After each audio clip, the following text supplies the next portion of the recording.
A service of KIBMradio.com, the Internet's home for an all old-time radio.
That's right, the Goldbergs, brought to you Monday through Friday by the makers of Does.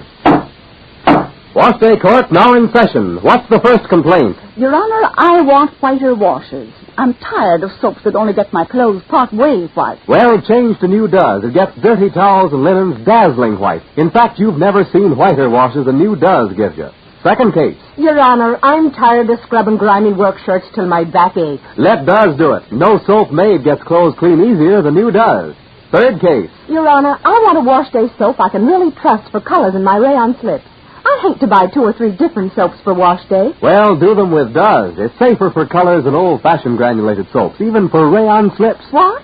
You mean this same does all 3 kinds of wash? Gets grimy towels white and dirty work shirts clean, and yet is safe for fussy-colored rayon? That's right. Does everything in your wash. Well, I never... Now, if that surprises you, just remember that Does is a new kind of granulated soap. Notice I said a new kind, not just a new improvement of an old soap.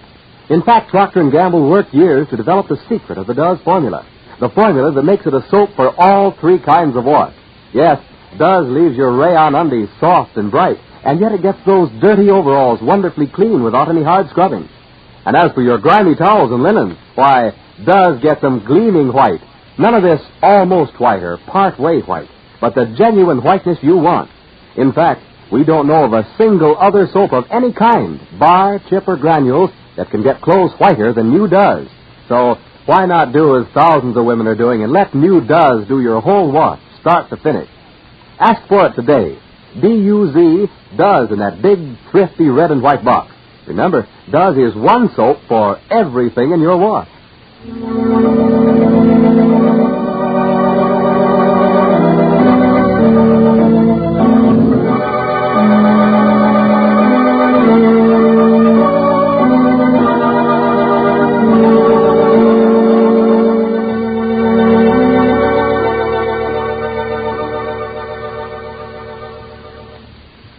And now the Goldbergs.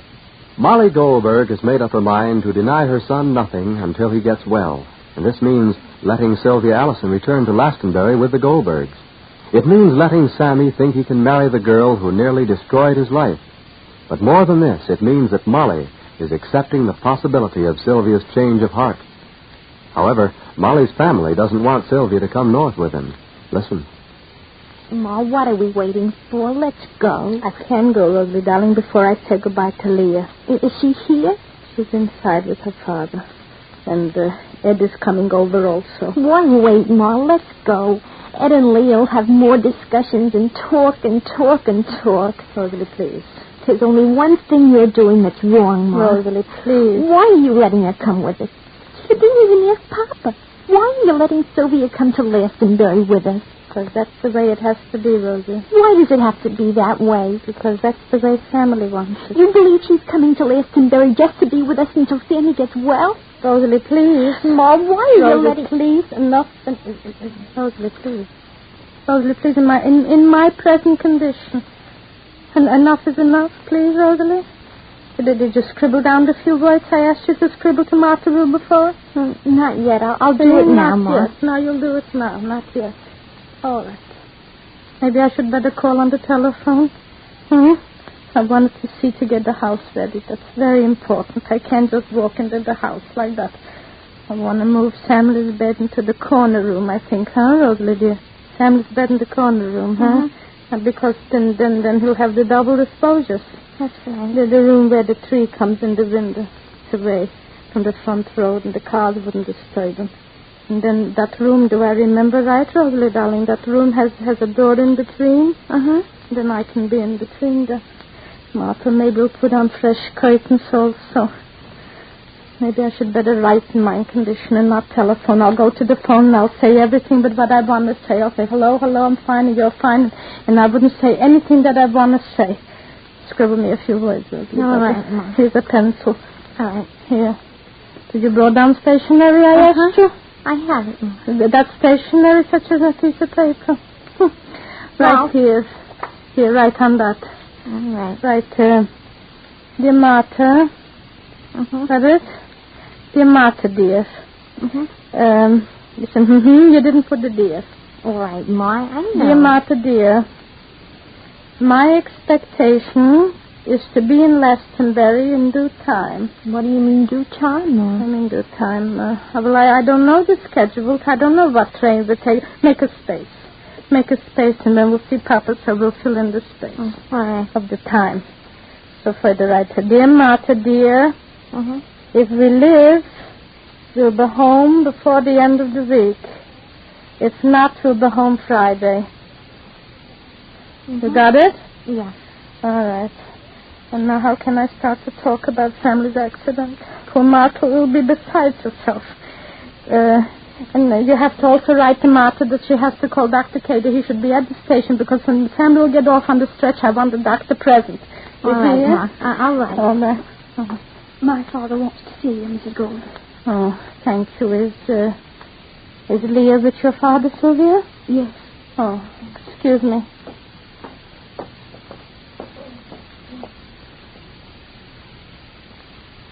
Are you looking for something, Rosie? You don't want me to go to Glastonbury, do you? How old are you, Rosie?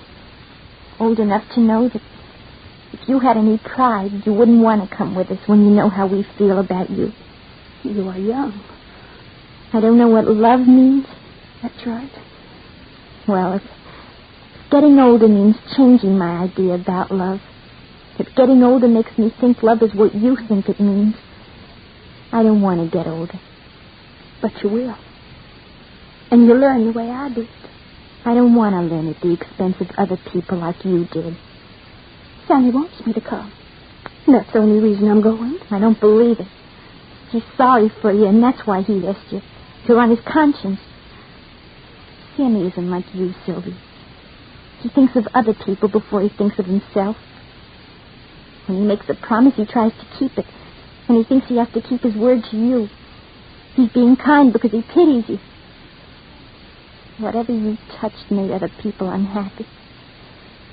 If I were like you, I'd run away where no one would ever find me. Your mother wants you, Rosie. All right, Regan.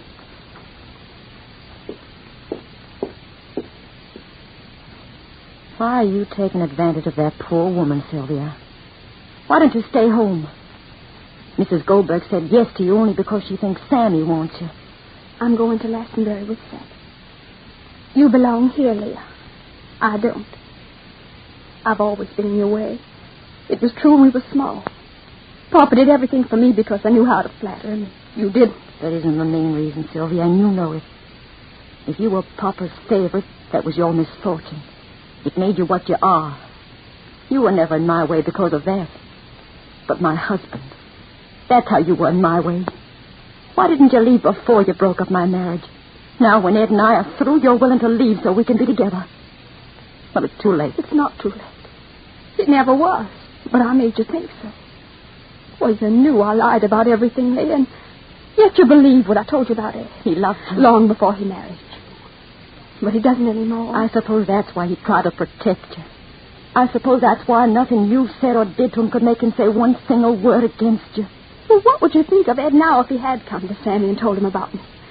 What would you think of Ed if he had done any of the things you wanted to do to prove he loved you? You were a fool, Leah. And you're a fool now not to realize how lucky you are. Because Ed does love you the way it really counts. You may be older, but I'm wiser. I'm wiser now than I ever was. It doesn't matter at all that Ed once loved me. It doesn't to him, and it shouldn't to you. There are very few honorable and decent people in this world. And Ed's one of them. Why did you say Ed still loved you? Because I wanted him to get out. I didn't want him around when Sammy was here. I was afraid that Sammy'd find out about me. It's as simple and horrible as that. And I knew Ed wouldn't fight back. He could never betray anyone. Not even someone like me. Do you know what you're saying? The truth. About yourself. I've got nothing to defend any longer. You've been very cruel, Sylvia. I know what I've been. I can't help it now. But I'm telling you the truth. You were willing to make me unhappy for the rest of my life. I tried. I tried everything. Nothing succeeded. If you hadn't been jealous, it wouldn't even have worked with you. You can only hurt people through their weaknesses, through their own meanness and cruelty. And you can't hurt good people. You can only kill them. You tried that, too. Ed? I've just told Leah the truth, Ed. But she may be a bigger and blinder fool than even I was. And if she is, she doesn't deserve you.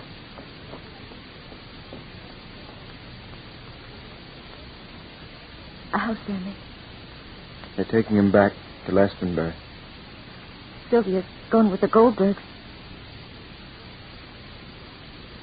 I suppose I was the one to blame, Ed. I should have believed what I could see.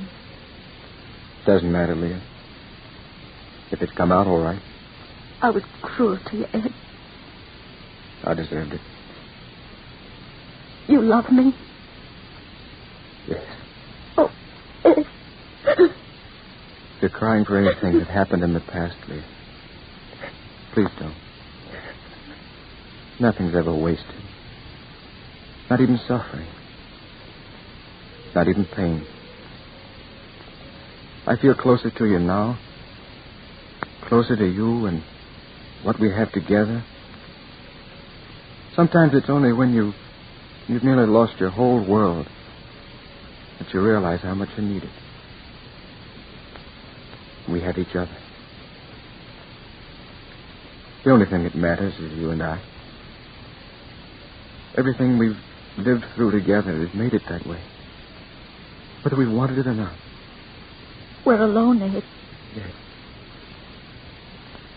But we're alone together. The happiness that Ed and Leah still possess is greater than the happiness Sylvia took from them. But Sylvia is going to bring everything she ever did and was to Glastonbury with her. And yet, even for her, there can be changes. Changes that are going to bring a new turn into the lives of the Goldbergs.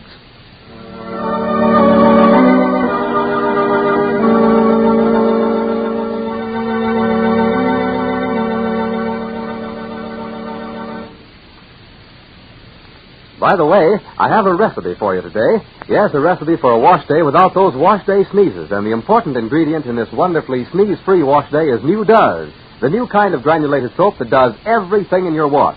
Now, you know what often happens when you pour most granulated soaps into your wash tub?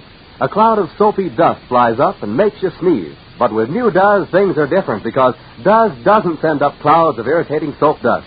And another thing, notice how much whiter Does is than most granulated soaps.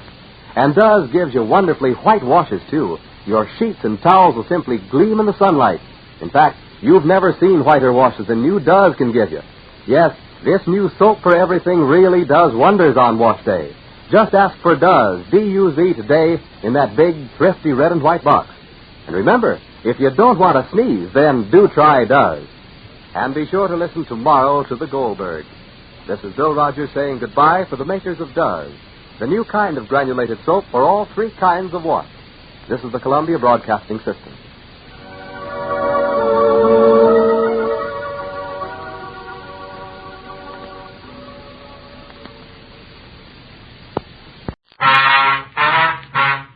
Dragnet.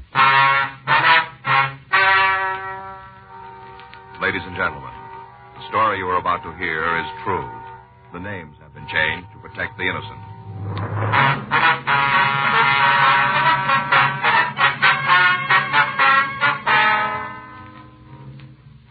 You're a detective sergeant. You're assigned to burglary detail. You get a call that someone has broken into a necktie manufacturer's. A large supply of hand-painted ties have been stolen. Your job? Check it out. It was Saturday, September 10th. It was hot in Los Angeles. We were working the day watch out of burglary detail. My partner's Frank Smith. The boss is Captain Bernard. My name's Friday. I was on my way into the office, and it was 8:31 a.m. when I got to room 45. Burglary. Hi, Joe. Morning. Anything for us? Patrol car picked up a couple of high school kids about 3 a.m. No? Found them hanging around a filling station over on Jefferson. Mm-hmm. Juveniles checking them against those other filling station jobs last week. Just to let us know. Okay. Well, it's going to be a scorcher. Yeah. You noticed it last night? The heat. Oh, yeah, sure I did. I don't think I slept more than 30 minutes. Wonder about air conditioning the house. What? It's pretty expensive, isn't it? Well, I guess it depends, doesn't it? Yeah. Be worth it, though, weather like this. Well, we don't get these spells too often. Well, I don't know, Joe. Lots of the new houses have air conditioning. Yeah. Just the bedroom might not cost too much. You know, one of those portable units. Mm-hmm. I get it. Burglary Friday. Yes, sir. Just a second. All right, what's the address? All right. Mm-hmm. Yes, sir, I see. Right away. Bye. Tie manufacturing company out on Western. Somebody cleaned them out last night. Over 100 dozen neckties. Yeah? Owner says he knows who did it.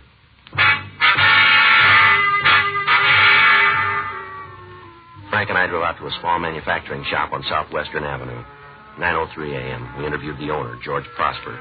He told us the back door had been forced open during the night and that a large supply of hand-painted neckties had been stolen. You see right here, the lock's broken. Yes, sir. That's how he got in, no mistake about it. Uh-huh. You take anything else beside the ties? Oh, a little cash, $80, $90. But the ties are the important thing. Oh? Yeah, they're worth at least $5 a piece retail, all hand-painted, you know. Yes, sir. Some of them are worth more, special designs. Why is that? Well, they're made up for the individual, one of a kind. Oh, I see. Of course, most of the ties he stole weren't specials. They were from our wholesale stock, Christmas orders. Mm-hmm. I'll admit it doesn't feel very much like Christmas today, but we have to get our orders filled before the end of October. Mm-hmm. I certainly hope you'll be able to get the ties back for us in time. Yes, sir. You said you had an idea who the thief might be. Yeah, that's right. Morgan Gilroy. Who's he? Young fellow used to work for me. I let him go first last week. Uh-huh. Just wasn't dependable. Always late in the morning. Careless worker, too. Yeah, well, why do you blame him for the burglary? Well, he was very upset when I fired him. Said his wife was having a baby. Said I didn't have any right to let him go without notice. I see. Told him I'd warn him often enough. Gave him a whole week's pay, and that seemed more than fair to me. Did he say anything else? Well, yeah, he threatened me. Oh. Said I'd be sorry I fired him. Said I'd live to regret it. Uh-huh. Made quite a scene. Told him if he didn't get out, I'd call the police. Did he leave then? Well, not right away. He quieted down some, asked me to change my mind and keep him on. Said he couldn't be out of work now, that he had to have a job on kind of the baby. Mm-hmm. I told him there are plenty of jobs to be had. If a man really wants work, he can find it. Yeah. Different when I was his age. Had to earn your wages. Mm-hmm. And he'd take young fellas like Gilroy careless, irresponsible, always looking for shortcuts, always looking for an easy dollar. Never give value in return. Yeah. That's why I'm sure it was him. Just the sort of stunt he'd pull. Easy way to earn a dollar. Well, then he's got something to learn, hasn't he? This was the hard way. Frank and I called the crime lab. While they checked the premises, we continued to interview the victim, George Prosper. He gave us a description of the suspect, Morgan Gilroy, and Gilroy's home address. He also gave us a detailed description of the stolen property. 10:17 a.m. The lab reported that they were unable to find any useful fingerprints on the jimmy door. Pictures of the jimmy marks were taken. There was no other physical evidence.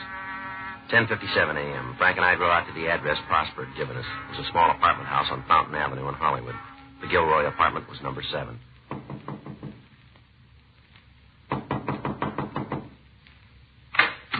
Yes?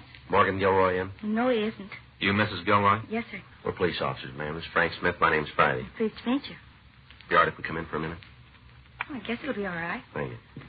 I'm sorry I'm not fixed up. I kind of overslept this morning. Yes, ma'am. Were you out late last night, Mrs. Gilroy? No. How about your husband? What about him? Was he out late? Well, Don't you think you ought to tell me why you want to know? it's a police matter. Well, then maybe you'd better talk to Morgan. Yes, ma'am. Do you know where he is? At work. Now, where's he work, Mrs. Gilroy? For a time manufacturer. Which one, do you know? Prosper's. George Prosper. That's the owner's name. Mm-hmm. How long has your husband worked for him? 6 or 7 months. And that's where he went this morning, did he? That's where he goes every morning. Mm-hmm. Something happened to Morgan? We'd like to talk to him, that's all. Then why don't you? I told you where you could find him. Yes, ma'am. The Prosper Tie Company.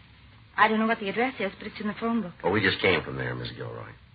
Well, I don't understand. Didn't you see Morgan? Your husband doesn't work for him anymore. What? He was let out last week. I don't believe you. That's what his boss told us. Well, Morgan would have said something about it. No. Oh, you've made a mistake. You must be talking about a different person. No, ma'am. Well, it's got to be a mistake.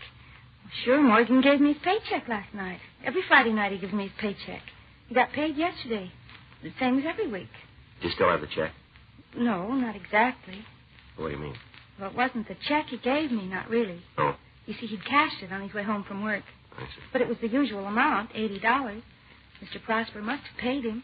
What time did your husband get home, Miss Gilroy? Last night? That's right. Well, he was later than usual. How late? If Morgan's in some kind of trouble, I've got a right to know. I've got a right, haven't I? Suppose you just answer our questions, would you? He wouldn't have done anything wrong. Not at a time like this. You see, we're going to have a baby. I see. Morgan doesn't even think about anything else. He wants everything to be just perfect when the baby comes. That's why he couldn't have done anything wrong. Do you understand what I'm getting at? Yes, ma'am. That's why, whatever it is, well, it just has to be a mistake. Well, you can help us clear it up. All right. What time did he come home? About 2:15. A.M. Yes, sir. Mm-hmm. Did he say where he'd been? He called from the shop about 5:30 yesterday afternoon. Said they had a rush shipment to get out, that he'd be working late. Told me not to wait up for him. Had he ever worked this late before? Once or twice. Not till 2:15 maybe, but till nearly midnight. Were you awake when he got home? Yes, sir. Then you're sure of the time, 2:15. Yes, sir, I'm sure. You see, I couldn't get to sleep. I was kind of worried about him. I guess I kept watching the clock. It was 2:15 when he came in. What did he say? He was kind of put out. Provoked about my still being awake. Said I ought to get my rest on account of the baby. I guess I sort of flared back. I said it was his fault on account of him being out so late. Oh, it wasn't a real fight or anything like that. Yes, He said I oughtn't to blame him, that we'd need all the extra money he could make. And he took out his wallet and gave me this week's pay, like I told you. Mm-hmm. Did he bring anything else home with him, Mrs. Gilroy? With him? Extra clothes, ties, anything like that? No. You mind if I look around the apartment? Well, I know where everything is. If you'll tell me what you're looking for, maybe I can help you. Oh, that's all right. I can make out. Just the bedroom? Yes, the bed isn't made. Don't worry about it. I wasn't feeling very good this morning. Yes, ma'am. Would you like some coffee? No, ma'am, thank you. What about your friend? No, I don't think so. Did Mr. Prosper really say he fired Morgan? Yes, ma'am. Well, did he say why?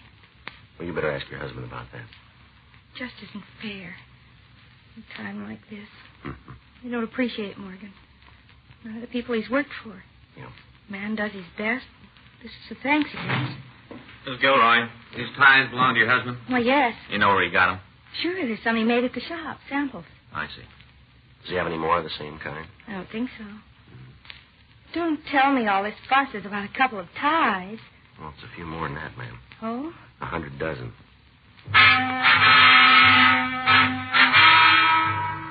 Except for the 3 ties which Frank had found in the bedroom, we were unable to turn up anything else that seemed to answer the description of the stolen property. 12:15 p.m. Frank stayed at the Gilroy apartment to wait for the suspect while I drove back to the tie factory. George Prosper identified the ties taken from Gilroy's closet. He said that they were samples manufactured in his plant. He also said that they had been given to the suspect and had not been stolen. 1:36 p.m. I checked Gilroy's name through R&I. They had nothing on him. 2:17 p.m. I returned to the suspect's apartment. Hi, Joe. Hi. Any sign of him? No, not so far. Where's Miss Gilroy? She's lying down. Oh. She's taking this pretty hard on all the pieces after you left. That's a shame. I guess you can't blame her much. No. And the heat and all. She's bound to be upset. Find out anything? Well, these are Gilroy's ties. Yeah. Prosper gave them to him. Says they're somewhat similar to the ones that were stolen, but they're not the same. Uh-huh. Now, you want to go out for a sandwich? Yeah, I guess so. You eat already? No, I wasn't hungry. Mm-hmm. Can I bring you back something? Oh, milkshake, maybe. That'll do it. Okay. Doctor? Yeah, fine. I won't be long. Mm-hmm. Frank? Yeah? Miss Gilroy's all right, isn't she? Well, I guess so. Well, I mean, she doesn't need a doctor or anything like that. Well, I don't know, Joe. Well, you'd know more about it than I do. Well, I suppose if she needs a doctor, she'd call one. Yeah. Well, hurry it up anyway, will you? Sure.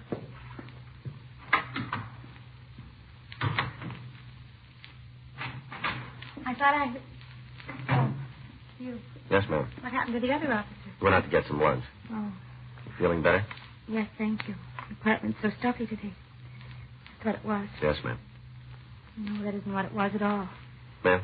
You and that other poison. You've got me so nervous I don't know whether I'm coming or going. Well, I'm sorry we had to bother you. You're just wasting your time. Morgan won't be home before 6 o'clock. He never gets off work, and I can't seem to get it through my head that he's not at the shop. Yes, ma'am. Look, the minute he comes in, I'll telephone you. Or if I hear from him, I promise, the minute he comes in.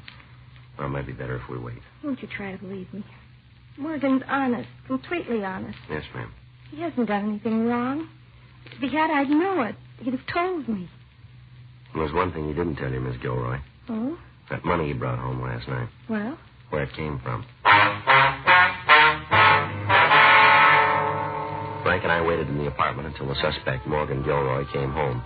6:17 p.m. We took him into custody and drove him down to the city hall for questioning. He was very uncooperative and for nearly an hour refused to discuss his whereabouts the previous night. 7:08 p.m. We continued the interrogation. How'd you happen to lose your job last week, Gilroy? Ask the boss. He says you weren't dependable. That's his opinion. You afraid to tell your wife he fired you? Who says I didn't tell her? Did you? Well, maybe you'll feel more like talking in the morning. Morning. That's right. You can't keep me down here tonight. Is that right? You want to drive Judy out of her mind? You saw how she acted when you guys took me in. Well, what are you trying to do to her? We're not doing anything to her, Gilroy. All we want is some straight answers from you. It wasn't enough losing my job just when I needed it the most. Now you guys got to crawl on my back, too. When'd you get your last paycheck? From Prosper? Yeah. The day you fired me? That was last week sometime. I guess so. You gave your wife some money just last night. So? You told her it was this week's pay. Well, I had to tell her something, didn't I? Yeah. I didn't want her worrying about me being out of work. I had to tell her something. Where'd you get the money? Borrowed it. Yeah. Maybe it looked like I was stealing, but I wasn't. I was going to tell him I was taking it. It was just a loan. Till I started drawing unemployment. I thought we was buddies, Steve and me. Some buddy turned you over to the cops for a lousy $80. Who's Steve? Steve McGill. Isn't that why you picked me up? When were you with this, McGill? Last night. What time? 5 o'clock on. Till when? Must have been nearly 2. It was a little after when I got home. Where were you? I met Steve at a bar over in Vermont. What's the name of it? Black Pony. What'd you do then? We had a couple of drinks, bite to eat. All right, go ahead. Some other guys came in, friends of Steve's. I met him once or twice, too. Mm-hmm. Somebody said, let's get up a poker game. I told him I couldn't afford it. I didn't have any cash to spare. And Steve said for me not to worry, that if I ran short, he'd stake me. Yeah. We all went over to his place. I did real good for the first couple of hours. I only had $5 to start with and ran it up to over 100. Is that right? They were all ribbing me about how I was the one that didn't want to play. Yeah. Well, on about midnight, my luck started turning. By 1:30, I was cleaned out. Always seemed to be second high. Mm-hmm. Get a straight, sure as fate somebody else would have a flush, second high. The game break up at 1:30? Well, they played on a little longer without me, 15, 20 minutes. I stayed on because I wanted to make a touch from Steve after the other guys went home. All right, go ahead. I didn't know how to bring up the subject. Not that Steve can't afford it. He's got plenty of dough, and he won over a couple of hundred in the game. Mm-hmm. I was kind of beating around the bush. And all of a sudden, I noticed how drunk he was. He couldn't get his pants off. Mm-hmm. Just toppled over on the bed and went to sleep. At least he sure looked like he was asleep. Mm-hmm. Money was still laying there on the table where we'd been playing, over $200. I only took 80. That ought to prove I ain't a thief. If I was, I'd have taken it all. What'd you do then? I went home. Did you stop off on the way? Well, I couldn't have. Ask Judy. She'll tell you. I was there by a little after 2. Were you in the neighborhood of the tie factory last night? No, within a half a mile. What's that got to do with it, anyhow? Where's this friend of yours live? Steve? That's right. A little street just off Western, Gramercy Place. You got a telephone? I guess so. You know the number? Not offhand. It must be in the book. I'll check it, Joe. Last name's McGill, huh? That's right. What the heck's going on here? You guys didn't even know about Steve. He didn't turn me in. Well, who did? A lot of ties were stolen last night. Factory you used to work for. Ties? That's right. You think I had something to do with it? Your ex-boss does. Well, he hasn't got any right to accuse me. He threatened to make trouble. Well, I may have sounded off when he fired me, but it was just talk. How could I make trouble for him? Somebody did.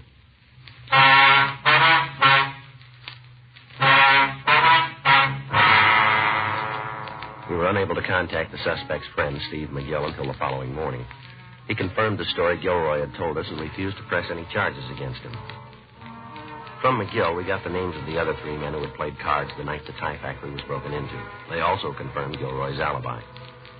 Sunday, September 11th, 10:46 a.m. Morgan Gilroy was released. Frank and I went back to the office. Now we got nothing. That's right. You think his wife was telling the truth? About him getting home at 2:15. We can't prove he didn't. No, I guess not. Well, it seems to be cooling off a little, doesn't it? Yeah. Probably would have been able to sleep last night, too. Yeah. That's my luck.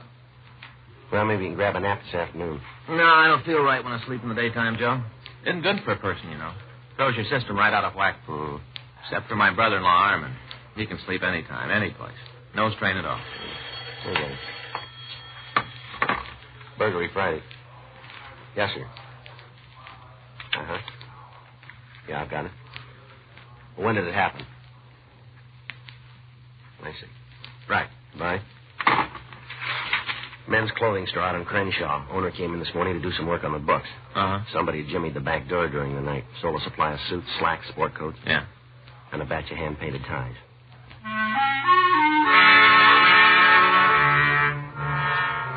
Frank and I drove out to Nimbo's men's store on Crenshaw Boulevard. We talked to the owner, Carl Nimbo. He showed us how the store had been entered and gave us a description of the stolen merchandise.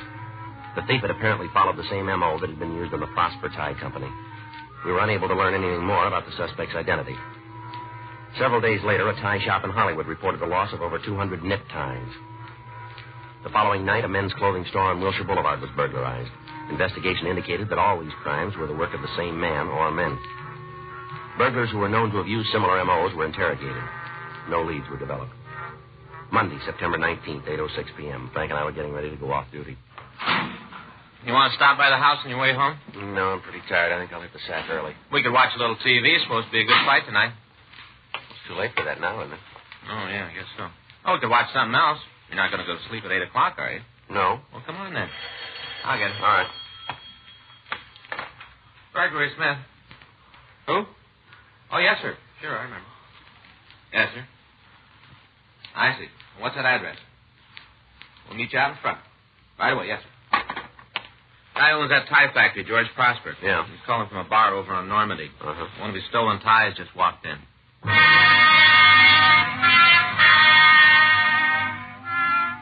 We drove out to a small bar and grill on the corner of Normandy and Kingsley Drive. George Prosper was standing in front of the place when we pulled up. He walked over to us.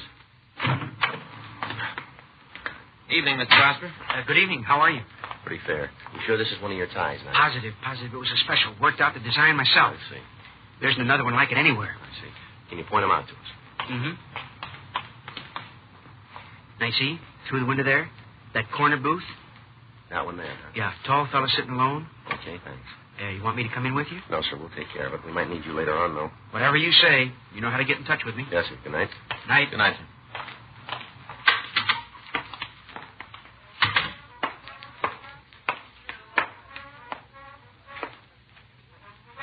Well? I'd like to talk to you for a minute.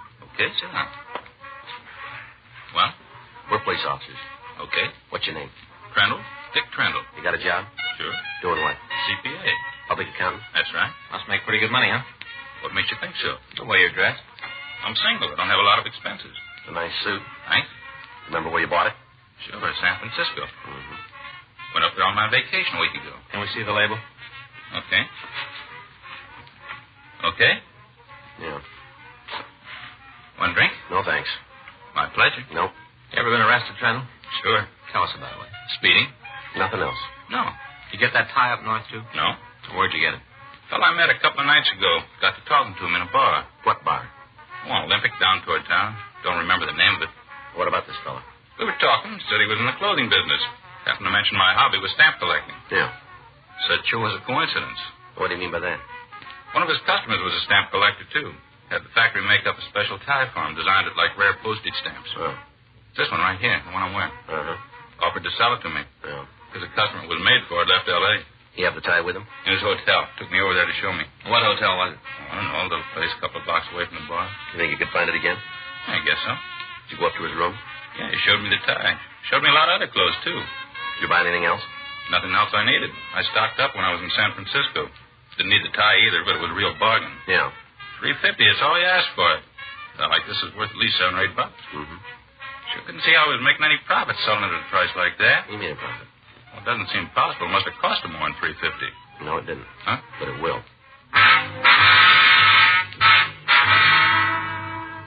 Dick Trundle gave us a description of the man who had sold him the tie. He agreed to accompany us to the bar where they'd met. 10:17 p.m., Frank and I interviewed the bartender at the BTJ Cafe on Olympic Boulevard. He remembered the suspect and said he had been in several times during the past week. He couldn't tell us his name or address. We left the bar and canvassed the vicinity for the hotel where the suspect had taken Trundle. 10:58 p.m., Trundle identified the Mortensen Hotel as the suspect's residence. Frank and I went inside and talked to the clerk on duty. To the best of my knowledge, there's only one person staying here who fits that description. That's Mr. Lafferty. Mm-hmm. He's one of the nicest gentlemen you ever meet. He's in the clothing business. Is he around now? Let me check his box. Yes, he must be in his room. The key's not here. What room is that?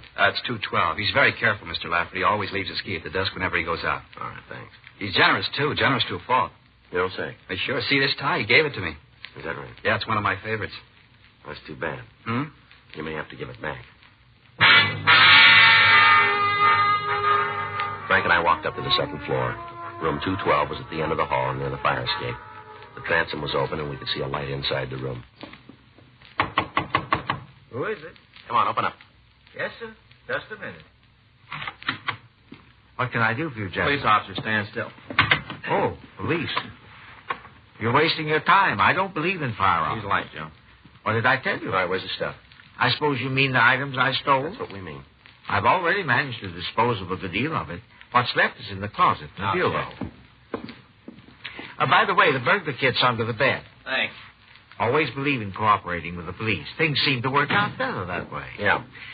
Although, frankly, I'm surprised you weren't here sooner. Is that so? Last week. That's when I was expecting you. Oh, I'm sorry we were late. Now looks like we got everything we need, Joe. All right, let's go.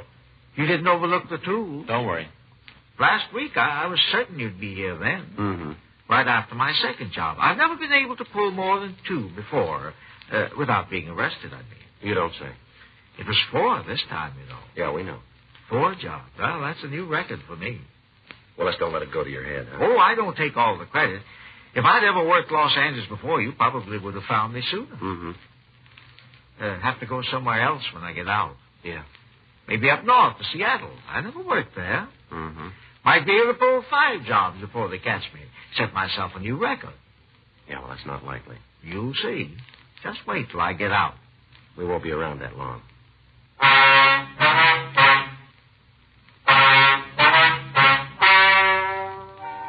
The story you've just heard is true. The names were changed to protect the innocent.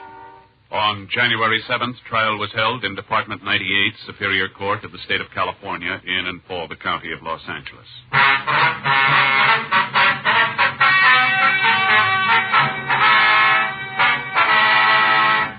Russell Herbert Lafferty was tried and convicted of burglary in the first degree, 4 counts. Because of his previous record, he was adjudged to be an habitual criminal and was sentenced to life imprisonment in the state penitentiary, San Quentin, California. Dragnet, the story of your police force in action, is a presentation of the United States Armed Forces Radio Service.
Tired of the everyday grind?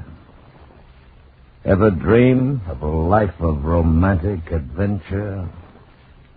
Want to get away from it all? We offer you Escape. Escape, designed to free you from the four walls of today for a half hour of high adventure.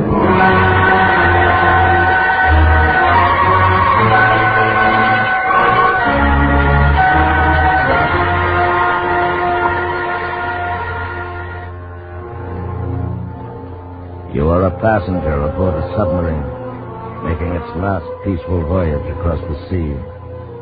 While unknown to you, the captain has a plan, which, if it succeeds, will mean for you and the entire crew a fate from which there can be no escape. So listen now as Escape brings you Mary Ann Mosner and Francis Rosenwald's exciting story, The Log.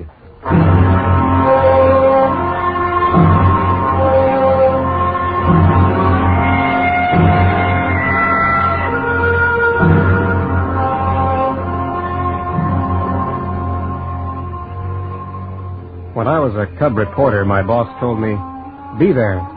Don't let your own emotions color your story. Stick to the facts. So, these are the facts. This is the way it happened.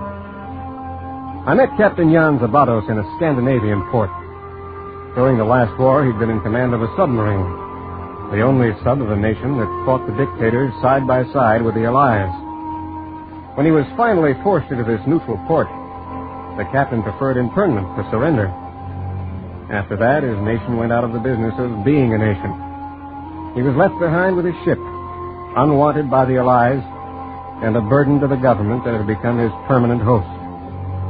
To pay for the vessel's berth and maintenance, the authorities turned her into a tourist exhibit, permitting her skipper to stay aboard as caretaker and tourist guide. We met during one of those guided tours. And so, ladies and gentlemen, this concludes the tour of the SS Seagull, a great ship with a peerless war record. It was my honor and privilege to guide her across hostile waters as master of this man of war that gave battle to the last torpedo. Thank you. No, thank you. Thank you. You are very welcome all, and this way if you please. You've got a few minutes, Captain? I'm Bill Rawlins, New York Globe. I enjoyed your tour a lot. Thank you, Mr. Rawlins. Always glad to talk to gentlemen of the press. I presume you would like to write a story on the Seagull? Well, to be honest about it, sir, I'd rather write about her skipper. I am honored, but without the Seagull, you won't have much of a story. She and I are comrades in arms. The war has been over a long time, Captain. Yes. Yes, of course. Haven't you ever thought of going home? Mr. Rawlins, this is my home, and always will be. As we walked across the deck, the Seagull came to life the way her skipper talked about her exploits at sea. And I saw 1,500 tons of steel that had never faltered, never failed. I was busy taking notes when the man came up the gangplank, stocky, brisk, dressed in a natty gray suit, a briefcase under his arm. How do, gentlemen? Where do I find the man in charge? I'm in command of the Seagull, Captain Jan Zabatos. What can I do for you? The name's Andrews, saves my card. I represent the Liverpool office of the Marine Salvage and Surplus Corporation. Do you mind if I look around? The next tour of the Seagull commences at 16 o'clock. That's fine. You go right ahead. I know my way around ships. Bought and sold them all my life. This is my first time. I'm afraid you must be mistaken, sir. The Seagull is not for sale. Not anymore. My company just bought her. I closed the deal yesterday. No, this can't be. Nobody has authority to sell my ship. The government has, according to international law. This isn't your ship anymore, Captain. Do you realize what it costs this country to keep her docked here?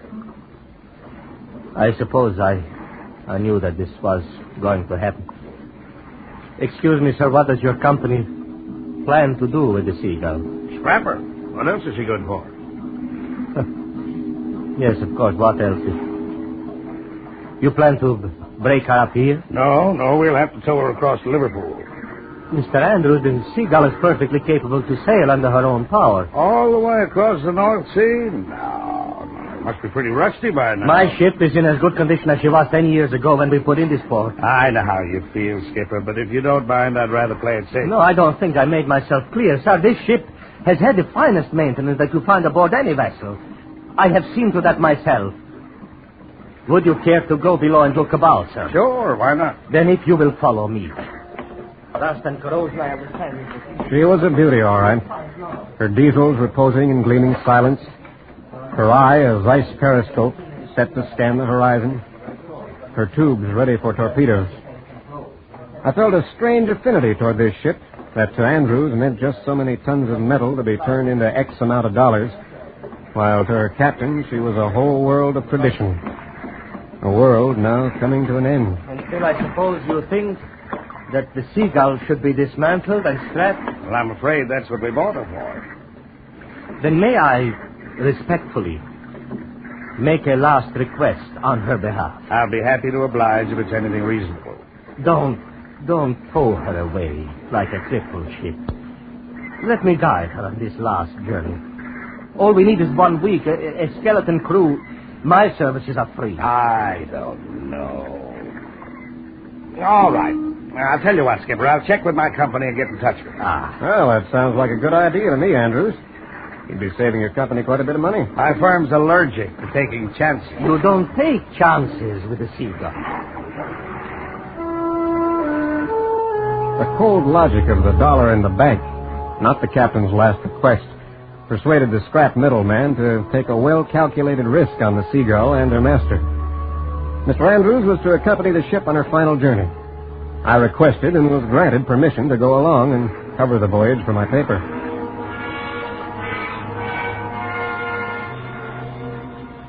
It was a gray, overcast morning when we boarded the Seagull. She was straining gently at her anchors with the last of the ebb tide. Well, Skipper hired a decent cook. Nothing like sea air to give a man an appetite. I'm not looking forward to a picnic, Mr. Andrews. All I want is a story. You won't find it in this barge, Rawlins. But I can give you plenty of stories. My company isn't averse to publicity. When we reached the bridge, we found a changed man. Captain Jan Zabados, commander of the submarine Seagull, wearing a freshly creased uniform, windbreaker, and his well-worn battle cap. Anchor secure, sir. All engines back aft. All engines back aft, sir.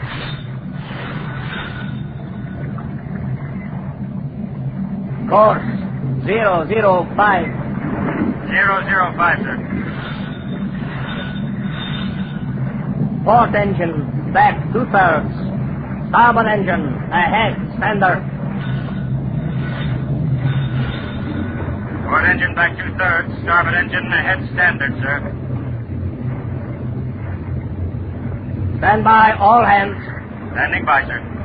Now, well, gentlemen, we are all. A little chilly this morning, Skipper. Perfect weather. Makes you hungry anyway. What time do we... Breakfast will be served in my quarters in 10 minutes, Mr. Andrews. Come on down, Rawlins. Let's get some chow.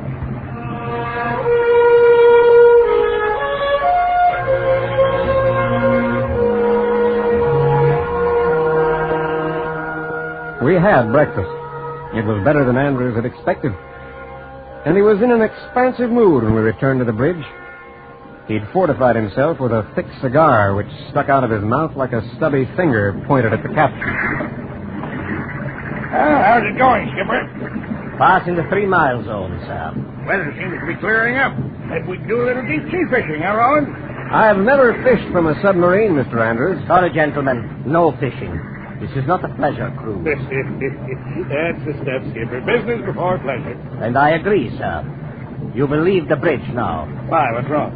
Nothing, sir. We are getting ready to submerge. What are you talking about? Submerge? On whose orders? My orders, Mr. Andrews. Nothing doing. That's against regulations, and you know it. This trip is to be made on the surface unless it's an emergency. Clear, diving rudders. Diving rudders clear, sir. Did you hear what I said? Ready, the tanks. Tank standing by, sir. That's enough, Zabatos. You know what the orders are. I'm not going to allow you... I must inform you, sir, that I am in sole command of the Seagull. I shall surrender her to no one but her rightful owner, my country. Your country? You've got no country. It's a satellite. Then I shall sail the seas until I have one again. You know what you're saying? That's piracy. Then, Mr. Andrews, I shall be a pirate, shan't I? Clear the deck. Diving stations. Diving stations. Drop your mind. Passengers below, please. Now, that's an order, Mr. Andrews. Standing by, sir.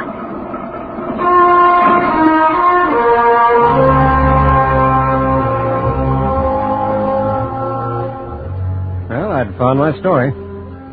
When we slipped beneath the surface of the North Sea, the captain let the men have rum and brandy to celebrate the Seagull's return to what he called active duty. He's crazy. He's gone stark raving crazy. The crew of that madman picked himself. Well, we'll see about this. Hey, Bosun! Bosun! Come over here.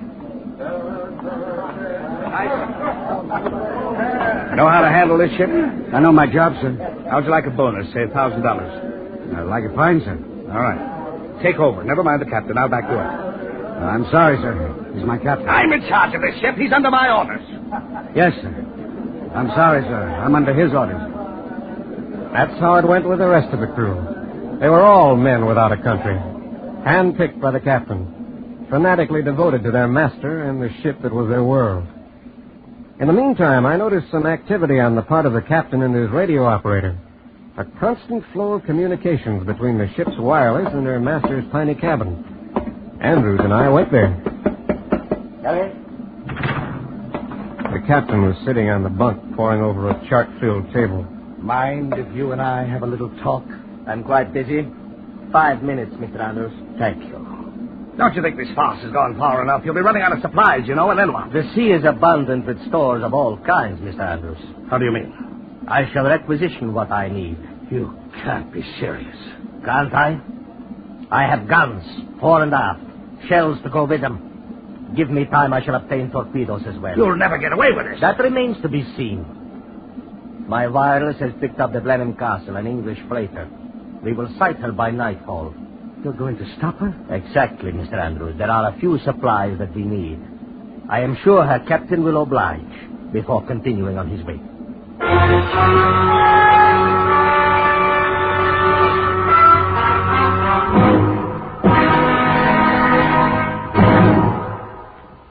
We will return to Escape in just a moment, but first, maybe it rained where you are today. The United States is pretty big, and it's hard for somebody on a coast-to-coast network to keep track of the weather everywhere. But even if they did, remember, it's been a very dry summer. The danger of forest fires is on every hand. Please be careful with those campfires, those cigarettes, those lighted matches. And now, back to Escape.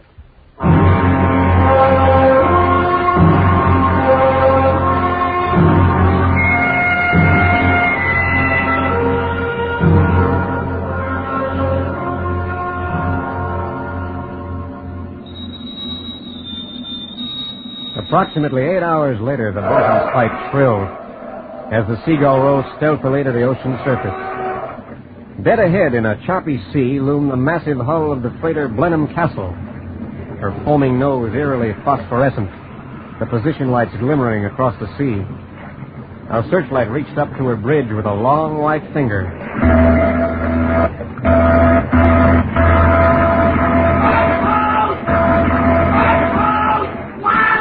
We clearly made out the tanker's captain standing on his bridge in a splotch of white glare, bellowing through a megaphone. Hey, ho, ho, ho, ho, ho! Heave to! Coming alongside! Who are you? Raider! Pass a line! Raider! I won't talk a cowtail! Where's the war? It is starting now! That's a bloody lie! Heave away! Ready above, or you will be sunk! Why, you kettle-bottom, dumb-down half-finger! I'll bust your cat first in the main water! Follow my orders, or I open fire! Why don't you back up and cook off? I give you 3 minutes. I'll give you a kick in the belly. It was incredible. Here we were at peace, and Captain Zabatos had started his own private war. He had the guns, and the tanker's captain had only his ship. Before the Seagull's gun crew could get a bearing, the tanker lurched forward, picking up speed. Wheel hard over, bent on ramming us. Our guns started to fire, blasting away at the tanker. But it kept coming on. Closer, closer. The sharp bow cutting through the choppy sea. Dive! Dive! Dive!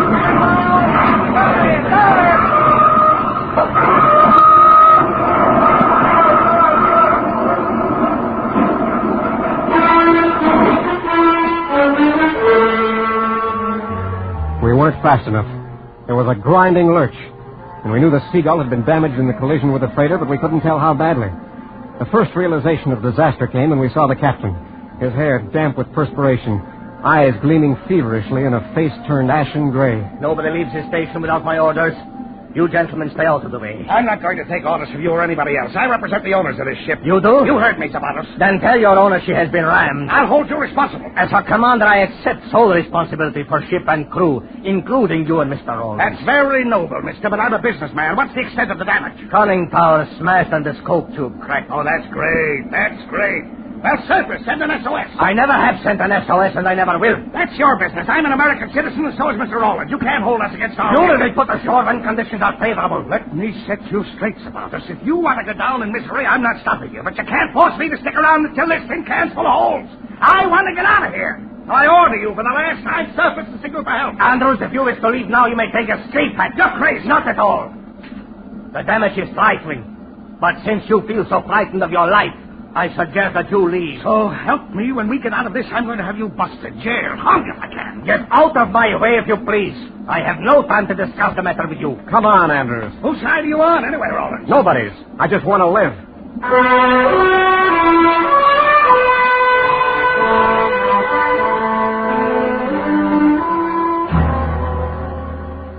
The hours passed slowly at the ocean bottom. The stillness echoing the attempts of the men working to repair the damage. The air was getting foul, breathing becoming more difficult.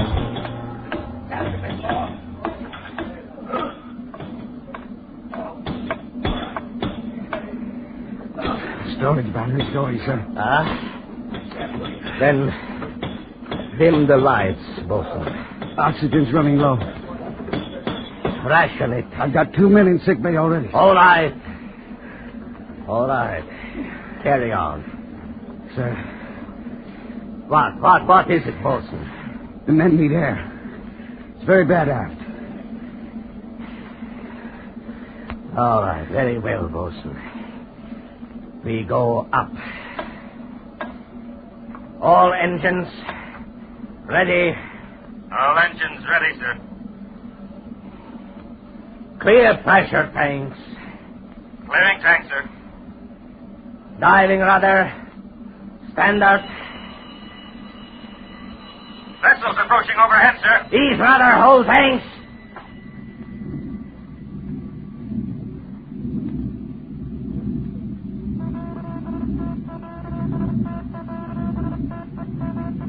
Surface vessel calling on out channel, sir. Don't answer.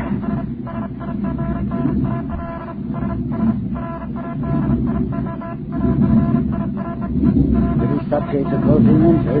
Request ship-to-ship communication. All right. I talked with him. Stand by.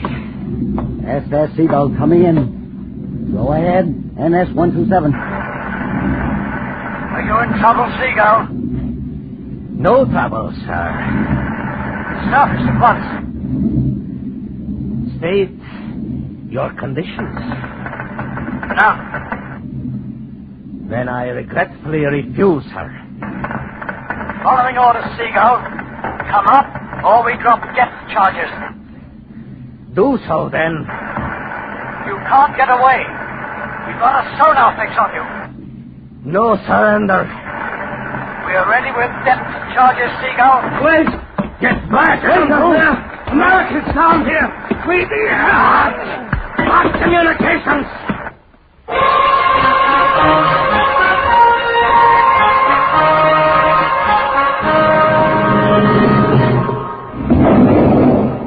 The first depth charge was a warning,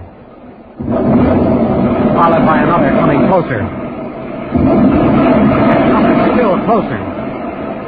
The pressure was enormous. The ship rocked from bow to stern and started to take water. All engines ahead full. All engines ahead full, sir. Course 02. Standard. Course 02. Standard, sir. Oh, quiet, Captain. This is wrong. It can't help now. Stand out of my way, Mr. Rawlins. You're a naval officer, not a murderer. Your ship is finished. You have no right to kill your crew. And that's what it's going to mean if you don't stop. This is my ship. My life. No, you don't understand. It's still murder. Standing by for your order, sir. Well, what are you going to do? Oh. Surface. Surface. Surface.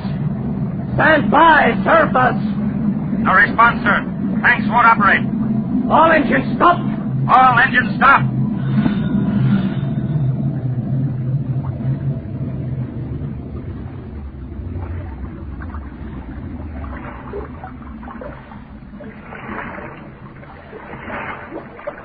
Now what?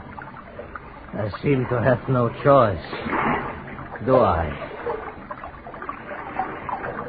Stand by to abandon ship. Abandon ship! That was almost the end of it. The sub couldn't get up to the surface. She could only go down.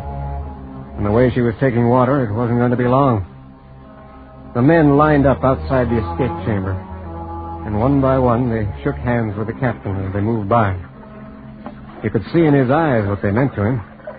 And in their low voices, their feelings for him. Goodbye, Captain. Goodbye, sir. Goodbye, Captain. Goodbye, Mr. King. Goodbye, Captain. Goodbye, sir. Then it was Andrew's turn to go. The bosun is in the lock. He will give you instructions as to how to get to the surface. I lived through this, Apollos. I'm going to see... I know. I am sorry for the discomfort you have been caused. Goodbye, Mr. Andrews. Coming, Rawlins? Sure. You go ahead. One at a time, you know. Well, good luck. And to you.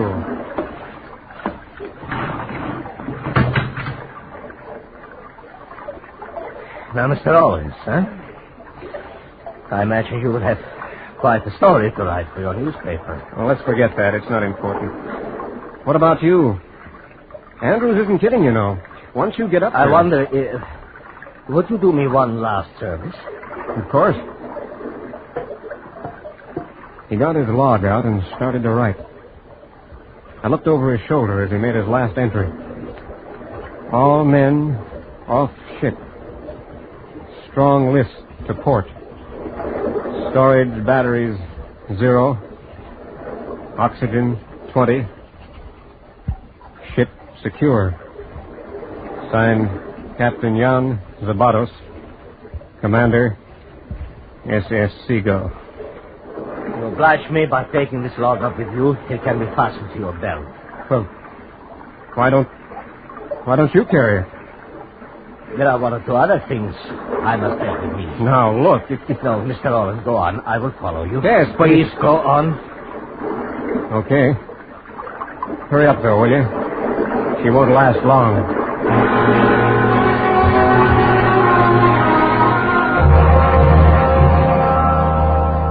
I got up to the surface. A boat from the sub-chaser picked me up 5 minutes later. Every man of the crew and Andrews was safe. After that, we cruised about for hours, waiting, hoping that Zabatos would appear. But he didn't. I should have known he'd stay with the Seagull. The skipper of the chaser understood what had happened a lot better after he'd read the log. I guess seamen have a feeling about such things. Well, that's the story. That's all there is to it.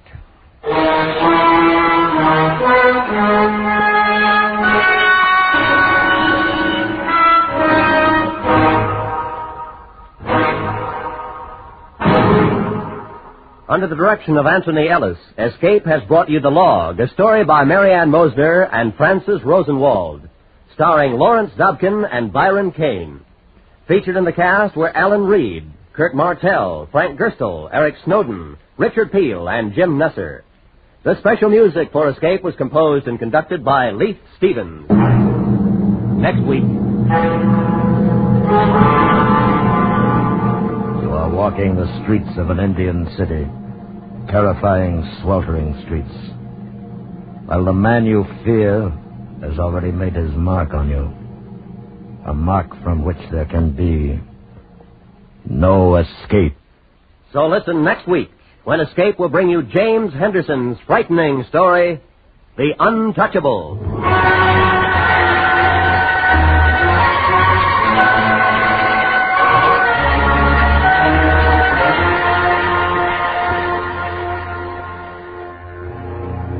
I Confess is the graphic title of tomorrow night's Lux Radio Theater film play adaptation. Cary Grant and Phyllis Thaxter co-star. You'll remember I Confess as one of Alfred Hitchcock's most suspenseful thrillers, and you'll enjoy every minute of it on most of these same stations tomorrow night when CBS Radio presents the Lux Radio Theater. This is Roy Rowan speaking.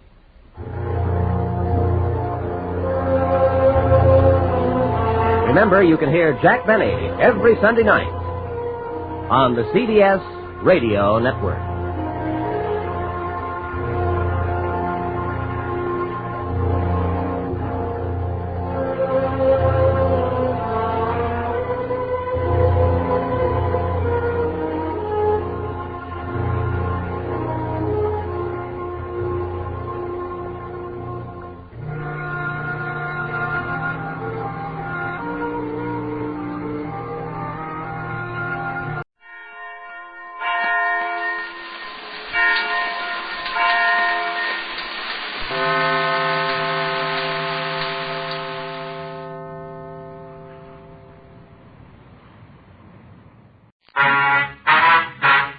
Dragnet. Ladies and gentlemen, the story you are about to hear is true. The names have been changed to protect the innocent.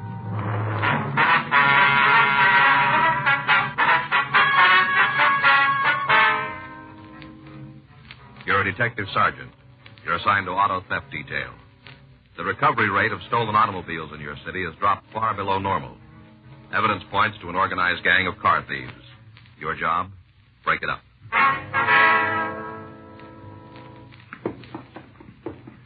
It was Tuesday, June 14th. It was hot in Los Angeles. We were working the day watch out of auto theft detail. My partner's Frank Smith. The boss is Captain Nelson.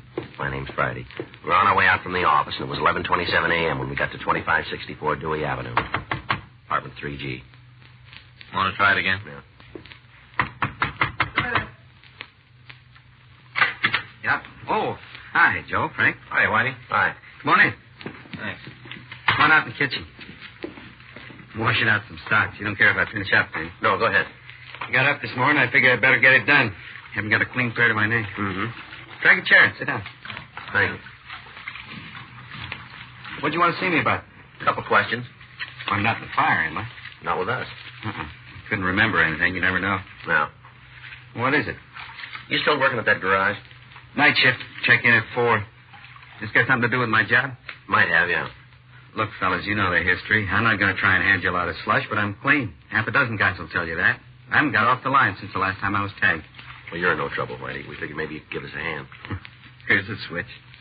Me giving you some help usually works the other way. What are you looking for? A lot of cars going someplace, Whitey. We're trying to find out where and who's driving them. Thought maybe you might have heard a rumble. Always something going around. You got anything? Won't do me any good if it goes outside. We won't open the door. There's supposed to be 3 of them. What do you know about them? 2 men and a woman.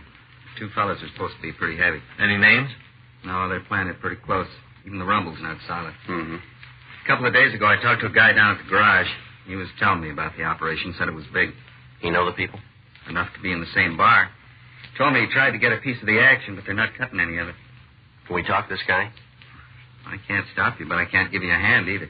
What do you mean? I can't tell you where to find him. Does he come around the garage much? No, he comes in once in a while, talks, nothing regular. What's he do for a living? Drives. Stock car races. Oh, has he got a name? Call him Tops. I don't know the right. You know what he's talking about? I think so. He likes to yak, but he sounded straight on this. Did he give you any details on the operation? I didn't ask a lot. I figure the less I know about deals like this, the less I can get in trouble. Yeah. Look at that. Huh? The way that sock is worn. Argyle, good ones. Cost me $5. Look at that hole in the heel, right in the middle of the two covers. How do you mend a sock like that? What do you mean? Well, how do you sew it up? Use one color and it louses up the Argyle part. Use the color of the Argyle and it'll go into the foot part. Sock people ought to figure some way around it. Yeah. Might as well throw them away. Any word on what they're doing with the cars? I didn't hear it. They turn it up? No, not where we can find them. Smart. Are they local people, Wayne? I don't know. I don't think so. I can't tell you why. I just don't think they're from L.A. Mm-hmm. They scoring pretty good? Yeah, they are. Last 2 weeks, we figured they've taken a half a dozen cars. Well, how do you lay it on them? Well, the way they're working, the M.O. points to the same gang. What's the pattern? Cars are taken in the early morning hours from in front of the owner's house. Jumper wire? Yeah, all 8 models. They won't touch anything that isn't fully equipped. Any special make? No. As long as the car's a radio and a heater, white sidewalls, they want it. They're not turning up, huh? No. Maybe they're getting them out of the country. No, that doesn't figure. We've had the border checked. San Diego's working on it. 2 of the jobs, we had the broadcast out within a half hour after the car was taken. We couldn't turn anything. Just seemed to disappear. You must have a big parking lot. Yeah. You said the 2 men were heavy. That's right. Well, how'd you come up with that? Well, the guy who told me the story, you know, Tops? Yeah. When he laid the rumble out, he said he talked with one of the fellas at a bar. Mm-hmm. Told the guy he'd like a piece of the action. About that time, the roof fell in. What do you mean? Well, the guy got real rough. Said there wasn't going to be any split. The action was going to stay in the same corner. Mm-hmm. Showed Tops a gun. Said if anything about the operation got out, he'd use it. The way Tops put it, he wasn't kidding. Did you get any kind of a description of the man? No. This Tops fella tell you where the bar was? Huh. Well, okay, Whitey. If you hear from him again, will you let us know? Sure. Call you at the office? That's right. Wish I could have given you more. I'll nose around, see if I can pick up anything. We'd appreciate that. Don't go out on a limb, though. You don't have to worry about that. I'm not going to line myself up for any trouble I don't need. Mm-hmm. Well, we'll check you later then, huh? Yeah. Hope I'll have something for you in the next couple of days. Well, if you do, it'll put you way ahead. Hmm? We've been on it 2 weeks. Yeah? We haven't got a place to start.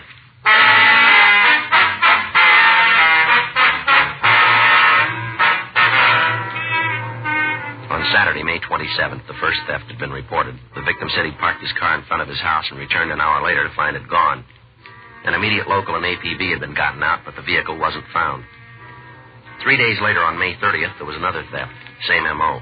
In spite of all our precautions, the thefts continued. To date, 7 automobiles had been taken, and none of them had been recovered.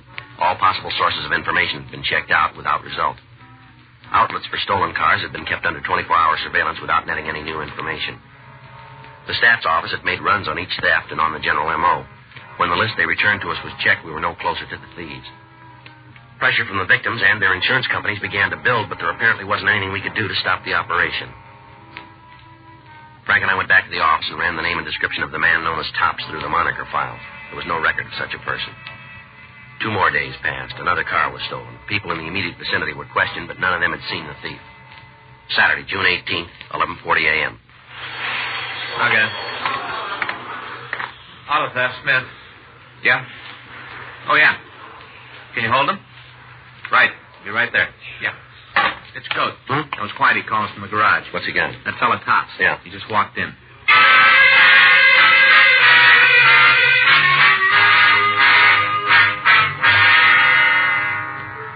Frank and I left the city hall and drove over to the garage where our informant worked. He pointed out an elderly man in the rear of the place. We identified ourselves and asked him to step into the office. What do you want to see me about? Just a couple of questions. Well, I ain't done nothing. No reason for you to roust me around. You're not being rousted. Well, sure looks like it from here. You want to sit down? I'd rather stand up. It's all the same to you. All right, suit yourself. You want a cigarette? Yeah. Frank? Yeah, thanks. I got a light. Frank. What's your real name, Tops? Henry Grayson. What do you do for a living? I can get a car, I race. Stock car? Yeah. Where? Around different tracks. You live here in L.A.? Most of the time, come back when I'm not working. You got a job now? No, figure to go back east next week. Think I can line something up. Hey, look, you maybe got a lot of time to kill. I haven't. Why don't you tell me what this is all about so I can get out of here? You ever been arrested? Huh? You ever been in jail? Yeah. What charge? Well, they didn't make it stick. Well, what were you arrested for? Grand theft. Auto or money? Auto. Do any time? I told you, they didn't make it stick. Where'd this happen? Idaho. That's your only arrest, huh? A couple of times for a bag. They hold you? No, give me a floater. Mm-hmm. Come on, you guys are after something. What is it? You know anything about a gang of car thieves that have been working here in town? What? Stolen cars. Oh, why should I have anything on it? We heard you did. From where? We heard it. Is it true? Lousy Whitey. He told you, didn't he? It's not important where we got the information. We're trying to find out if it's true. Then you'll have to look someplace else. I got nothing for you. Where'd you get the nickname Tops? Huh? It's a funny name. How'd you get it? Well, when I was a kid, I had real blonde hair, almost white. Other kids call me Cotton Top, shortened it down. Mm-hmm. You like driving for a living? It's all right. Better than working. You do pretty good at it? Hmm? Is there any money in driving? Well, it depends. Sometimes a good month and a couple of bad ones. Depends. How do you do? I'm not starving. Mm-hmm. Well, what do you want to know about the stolen cars? What can you tell us? Not much. We'll take what you got. I got to talking with a guy one night. Subject come up. We kicked it around. Turned out he had a deal going for him. Friend of yours? Never saw him before. All right, go ahead. Well, that's it. He had this deal working. I don't know anymore. Why don't you do yourself a favor? What? If you're not mixed up in this thing, why are you holding out? I'm not. I'm giving you what I know. Maybe it isn't the guy's life story, but it's all I got. All right. From the beginning. Tell us, will you? What? Everything this fella said. You got nothing to hold me on. As far as I'm concerned, it's okay if you do pull me in. A couple of days on the city. Give me rent and food bills. All right, let's go.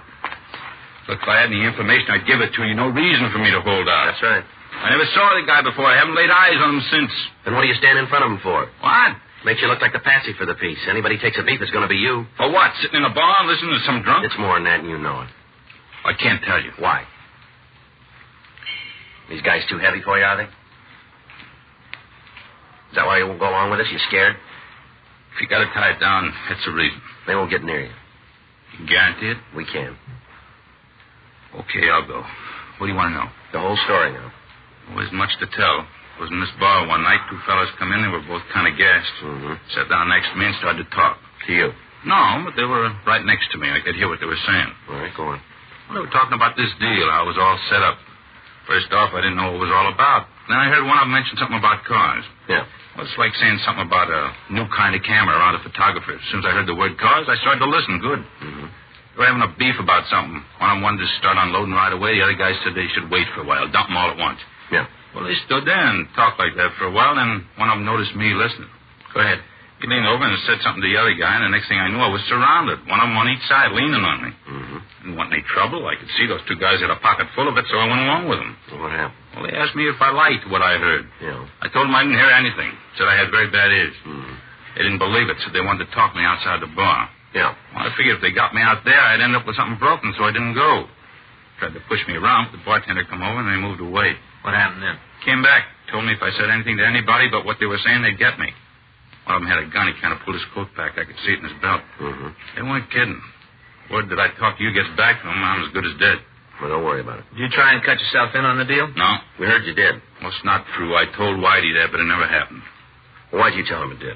Well, I don't know. Trying to be a big man, I guess. Yeah. These two fellows hang around the bar? Huh? Have you seen the two men around the bar before? No, it's the first time. Any of the other people in the place seem to know him? Mm-mm. They leave the place before you did? Yeah, finished up their drinks and walked out. They have a car? If they did, I didn't see it. I stayed where I was. Figured maybe they were waiting for me. Didn't leave the place until just before 2. You think you'd know him again if you saw him? Yeah, I'm sure of it. Well, we'd like you to come downtown and look through some pictures. Well, I don't like to be a finger. Well, you haven't got much choice, fella. I suppose not. All right, let's go. Now, don't forget, you guys said you'd take care of me. We will. Those fellas find out I'm on your side, they'll try to kill me. Nothing's going to stop them. Yeah, we think there is. What? Us.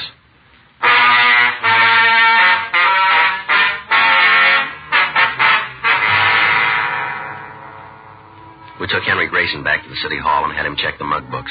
He was unable to identify the suspects. We ran his name through the record section and found that he had no arrests in the state of California. At his own request, he was returned to his home. Local broadcasts and APBs were put out carrying the description of the 2 male suspects. A week passed without result. Monday, June 27th. I got it. Auto theft Friday. Yes, sir. That's right. When was that? No, we can't take one over the phone. Oh, well, I'm sorry, too. That's right. You live in Hollywood? I see. Well, now, if you'll go down to the police station on Wilcox Avenue. That's right, in Hollywood. They'll take it for you. 1358 between Sunset and Santa Monica. That's right. You betcha. Bye. Car theft? Bicycle. Fellow says his kid left it in front of the house, came back and it was gone. Yes, sir. Something we can do for you? I'd like to talk to somebody about a stolen car. Well, sit down and we'll take the information. Yes, sir. Thank you. All right, sir. What can we do for you? You're a policeman? That's right. It's Frank Smith. My name's Friday. How do you do? I'm Joe Pennant. Hi. All right, sir. What do you want to see us about? I think I bought a stolen car. Why do you think it's stolen? Well, just the way it was handled. Whole thing's got something funny about it. Where's the car now? I got it parked outside in the other street over there. Mm-hmm. You have the license number? Yeah, I have. You want it?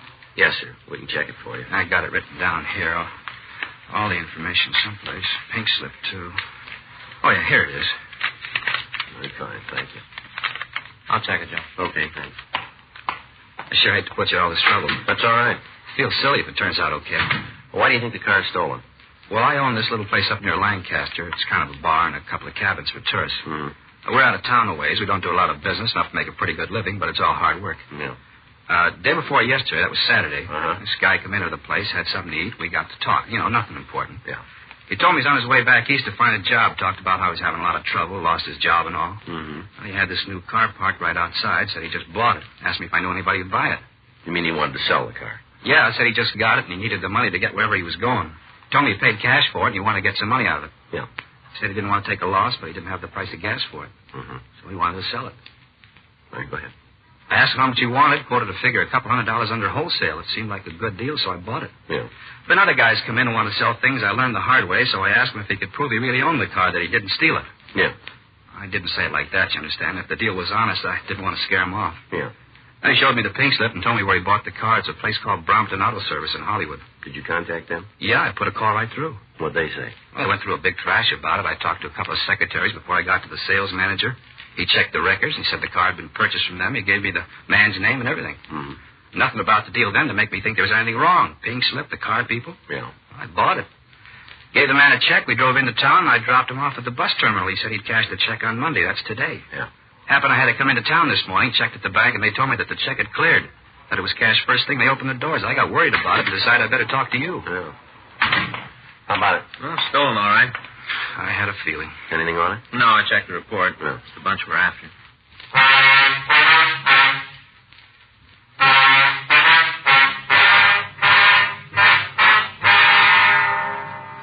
While the victim, Joel Pennant, looked through the mug books, Frank and I went over to the bank and picked up the check the suspect had cashed. The name on the pink slip had been run through R&I, but there was no record on it.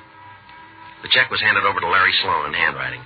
The pink slip was sent to the crime lab, where it was found to be a forgery. We checked the phone book for a listing on the Brompton Auto Service, but we found none. The victim had made a note of the phone number, and from it we were able to obtain the address where the telephone was installed. It was a large office building on 7th Street. Frank and I went over to see the superintendent.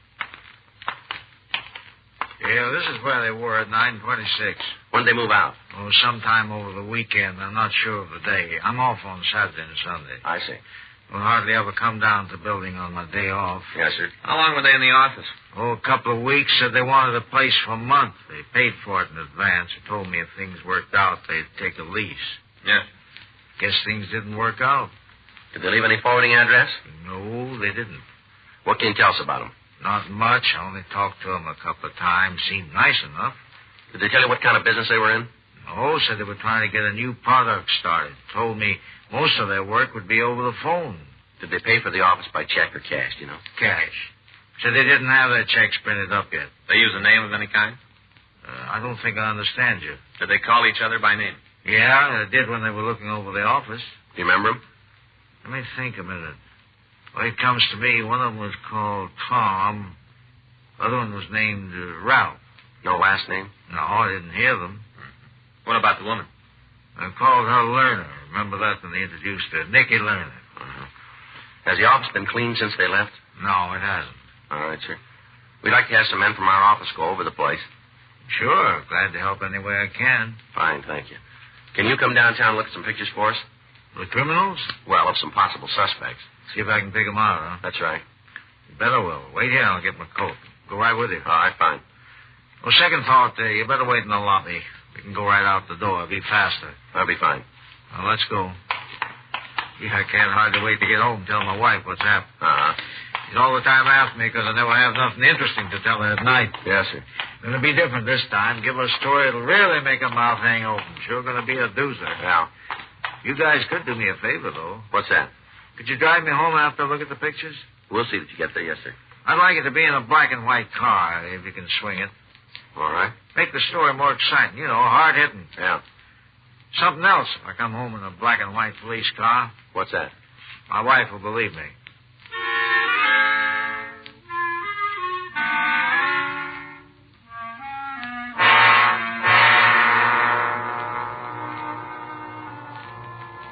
We took the superintendent down to the city hall, but he failed to identify the suspects. The crime lab crew went over the office they had used, but they were unable to find any useful information. Another week passed. During that time, we had reports that 4 of the stolen cars had been sold. The circumstances in each case were the same. In each instance, we checked out the address the suspects had used as a front without result. Tuesday, July 5th, Frank and I walked into the squad room. Well, it's not the same, Joe. It's not the same at all. It's all changed. It has. Sure. Don't make any difference how you try. It just doesn't come off. What are you talking about? The 4th, Joe. The 4th. The 4th, huh? Yeah. Remember how when we were kids they had firecrackers and them torpedo things you threw against buildings, stuff like that? Yeah. No more. All they got now is sparklers and them fountain things. That's all. Yeah. Well, they're nice. They look pretty, but it's not the same. Mm-hmm. I remember getting up on the morning of the 4th. You see who the first kid in the block was to get a can in the air. Real contest, like. What? Get a can in the air. You know, put a firecracker under a can, light it off. Real contest in our block, so you could be the first one in the morning of the 4th. Didn't you ever do that? Yeah. Well, we sure did. Never forget it. Well, it's not the same now. Yeah, but it's a lot safer now, isn't it? I got it. All up that Friday. Yeah. Uh-huh. That sure might be. It's worth checking anyway. Right. We'll be right over. It's Mott over in forgery. Yeah? Just picked up a printer, been cashing checks. Uh-huh. Checked his plant, found something we might be able to use. What? 65 pink slips.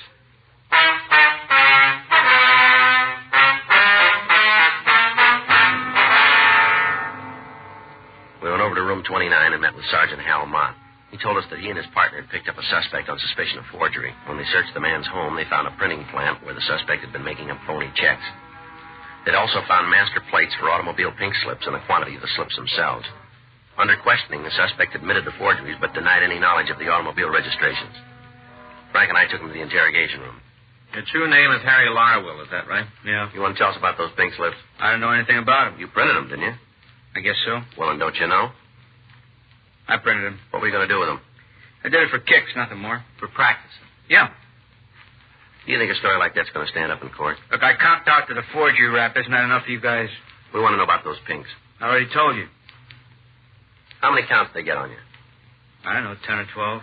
Well, and you know you're not going to do that stand on your head. You'll stand 1 to 14 on each count. It's a lot of time if they run consecutively. Now, come on. Why'd you print the slips? What happens to me if I tell you? What do you mean by that? We'll make it any easier on me? We don't decide that. Well, you see, the judge knows, huh? We'll put it down like that, yeah. Now, tell us about it, will you? I made them up for Tom and Ralph. Who are they? A couple of guys I know. They come to me with this deal, said if I'd make them 100 slips, they'd give me $1,000. I needed the money, so I did the job. Yeah. Well, after I made them, Ralph said they could only use 45 of them. Then we had a beef. He gave me 500, and I gave him the pinks. You know where you can pick up your friends? Yeah. Apartment out in Hollywood. The girl there, too? Who do you mean? Understand her name's Nikki. Oh, yeah. Ralph's wife. Yeah, I guess she should be around. When'd you see him last? Yesterday. Ralph called me in the morning, told me they was interested in the rest of the slips. Wanted to know if we could make a deal. What'd you tell him? Yeah, we could. I'm supposed to meet him this afternoon. Where? Drugstore on Sunset. He told me 3 of them were going to leave town. All right. You going to pick them up? That's right. Guess they had a good thing going for them. Sure, we're raking in the dough. Yeah. Ralph told me about it. Said they were coining money. Kind of hate to see it broken up. You do? Yeah. Good deal like that. Good ones are hard to come by these days. Takes a lot of time to set one up. Mm-hmm. Break this one up, they'll have to sit down and figure another way to make a buck. Kind of hurts to think about it. It does. Yeah, good deal like that shot. It really hurts me. Think what it's going to do to them.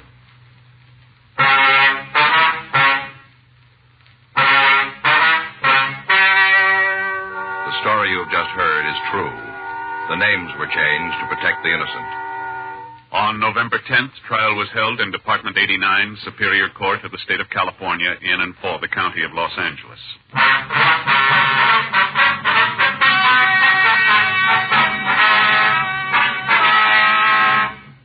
Ralph Norwood Prescott, Thomas Dean Bolton, and Nicky Lerner Prescott were tried and convicted of grand theft auto, 5 counts, and received punishment as prescribed by law. Grand theft auto is punishable by imprisonment for a period of from 1 to 10 years in the state penitentiary. Ladies and gentlemen, careless driving is kid stuff. Most automobile accidents happen when we forget to act our age and drive carefully. Letting off steam, defying authority, showing off, risks a driver's life as well as the lives of other people. In your car, act your age. The life you save may be your own.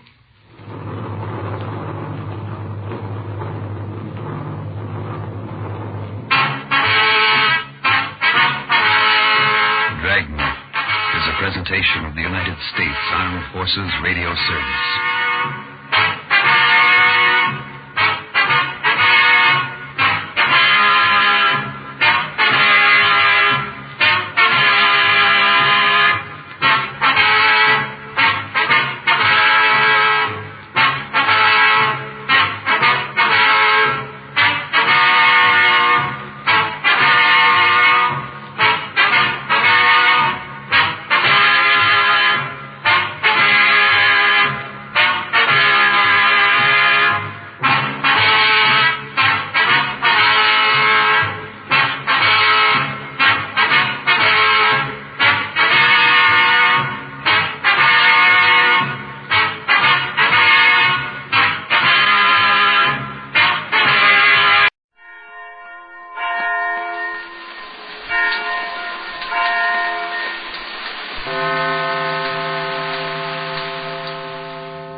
My name's Regan. I work for Anthony J. Lyon Detective Bureau. They call me the Lion's Eye.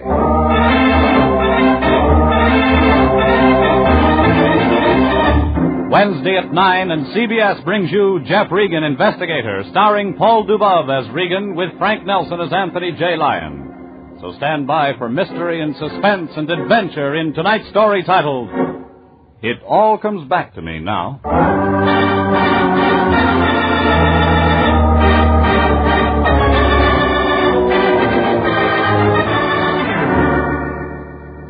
She was about medium-sized, brunette, beautiful, and bewildered.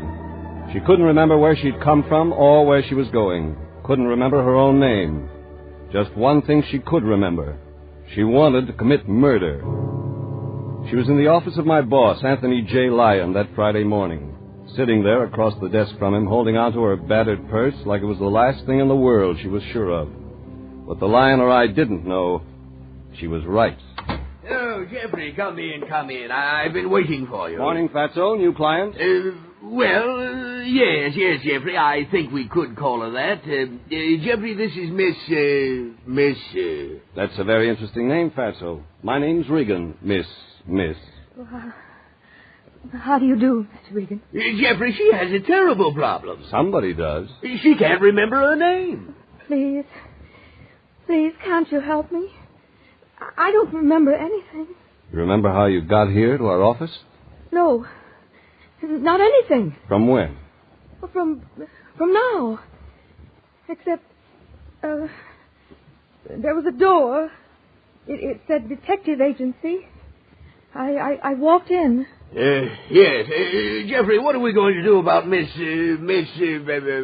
Smith? Smith? Well, we've got to call her something, haven't we? All right, Smith. Jeffrey, this is a matter for the police. A Bureau of Missing Persons. Surely... Oh, no, Mr. Lyon, please. Not the police. What's that? Oh, please, Mr. Regan, please don't let him call the police. People who can't remember their names usually can't remember they shouldn't go to the police, Miss Smith. But Oh. Look, lady, if you don't want to go to the cops, there's got to be a reason. Well, then, look at this. Jeffrey. .32 caliber revolver, Smith & Wesson. Loaded except for 2 empty shells. You see, Mr. Regan. The gun's been fired, Jeffrey? 2 bullets missing. Miss Smith? I don't know. Jeffrey, that settles it. We call Lion, I think Miss Smith hasn't quite finished her story. The gun in her purse isn't the only reason she doesn't want to go to the police. That right, Miss Smith? Mr. Regan, I try to remember. There was a house somewhere. A small house. I was in a room with... Go on. No, I can't. Keep trying, Miss Smith. I was going somewhere. Alone. I wanted to see someone. I think I was on my way to kill someone. Patso, get some water. She's fainted. Here, water? Jeffrey, don't just stand there. Call an ambulance.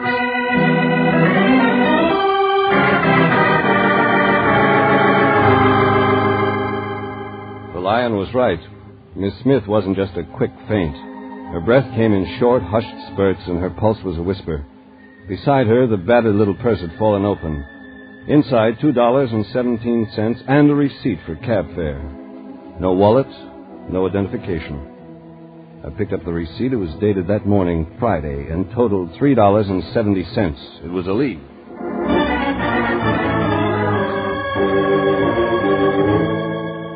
I sent the Lion with Miss Smith in the ambulance and then headed for the main office of the cab company. It took me 2 hours to get what I wanted.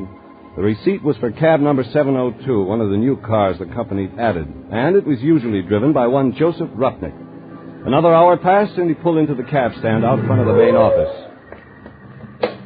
Joe Rupnick? Who else? Let's drive. My pleasure's on. Where to, Mac? Did you drive a medium-sized brunette this morning, Joe? Oh, it'd be a pleasure. Think. Fair complexion, good-looking, very good-looking. Carried a little black leather purse. The fare was $3.70. $3.70, huh? You know, it's a nice fare. What'll it buy, $3.70? Well, let's see. $3.70 should ought to take you out to Westwood. You got a record of your stops today. What about Westwood? Yeah, I guess I have. Hey, Mac, what do you know? She was lovely, she was engaged, and she used my cab. Oh, what a dish. Bewitched, bothered, and brunette. I seen her, and I'm glad. Never mind the tone poems. Where did you pick her up? In Westwood. Where else? Okay, let's go there.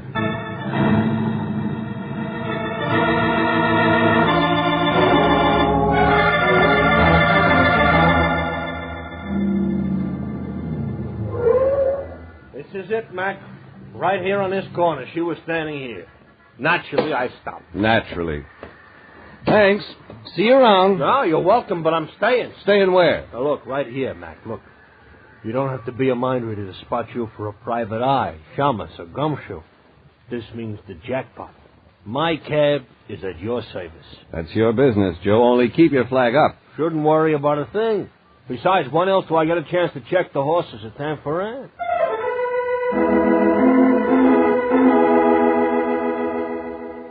Joe Rupnick pulled a racing form out of his pocket, and I looked at the place he'd pointed out.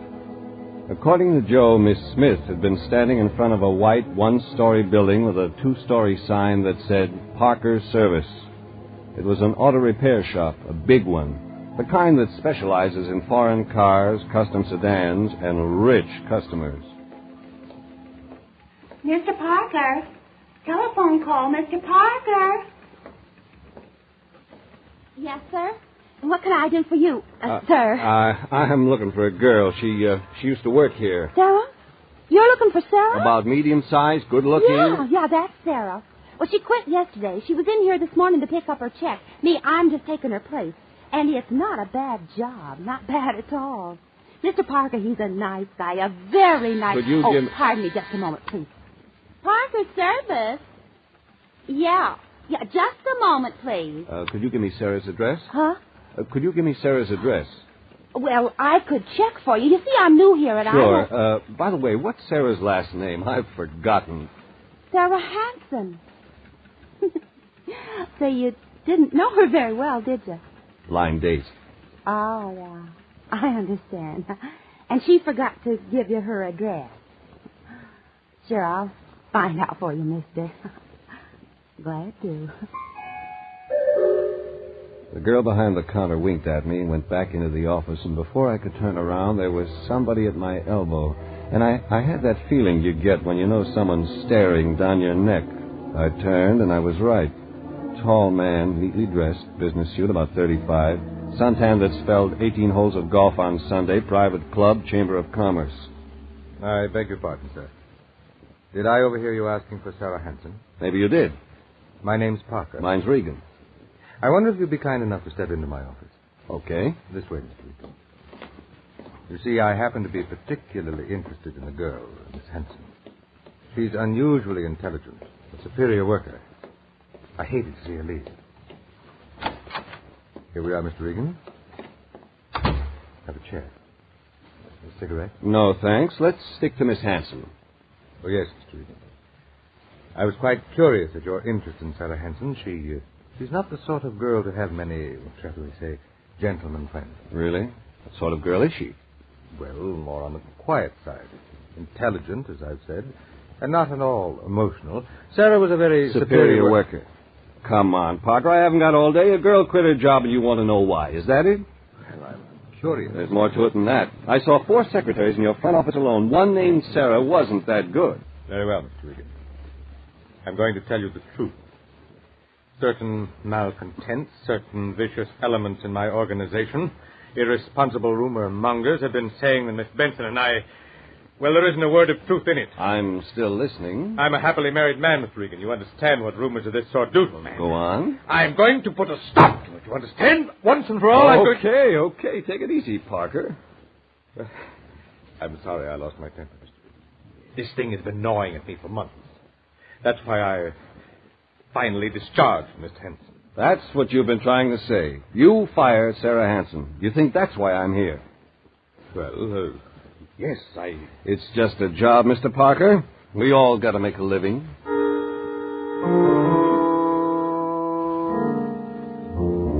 Somewhere in it, a story was beginning to take shape. Parker apologized again, and I left his private office. Out front, the receptionist had Sarah Hanson's address, and I took it. When I got to the street, Joe Rupnick's cab was still sitting there. Hop in, Mac. I'm available. You find the gun? No, but I've got an address. Great. I got them all lined up for tomorrow at San Ferran. Let's go.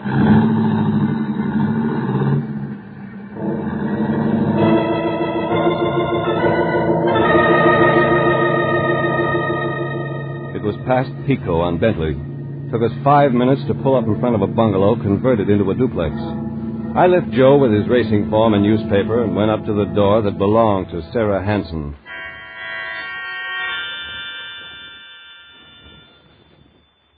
I rang the doorbell. No answer.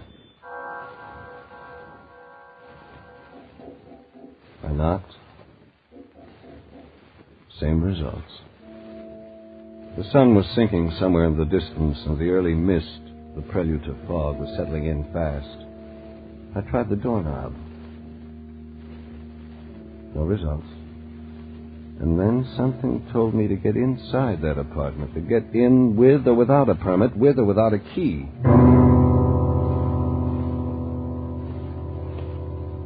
I walked around back until I found a window unlocked.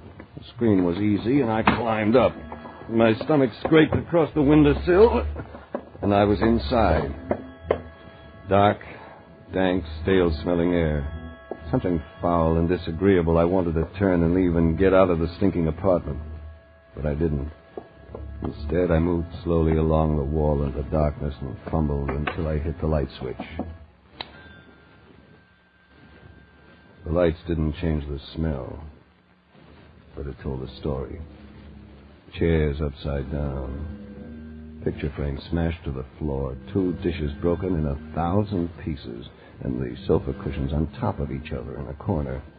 The whole place turned upside down, looking like a clapboard shack after a hurricane. I moved into the living room, picking up pieces, searching for anything. And I found something. In front of the imitation fireplace on the carpet, a pool of blood. Hey, Mac, you okay? Yeah, Joe. Look, Mac, I think I got something important. Be there in a minute. Never mind. I'll climb through the window. Hey, look, Mac, I want you to take a look at this. I was reading while I was waiting for you. Early edition of the afternoon paper. Yeah. Look on page 2. You find it, Mac? Yeah, I found it. Story on page 2. The body of a girl found washed up on Will Rogers State Beach, tentatively identified as Sarah Hansen.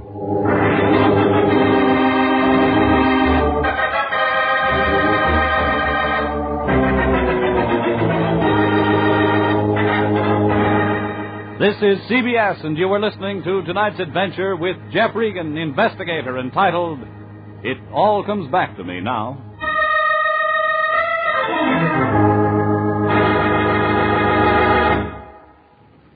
CBS brings you many of the most exciting programs on the air.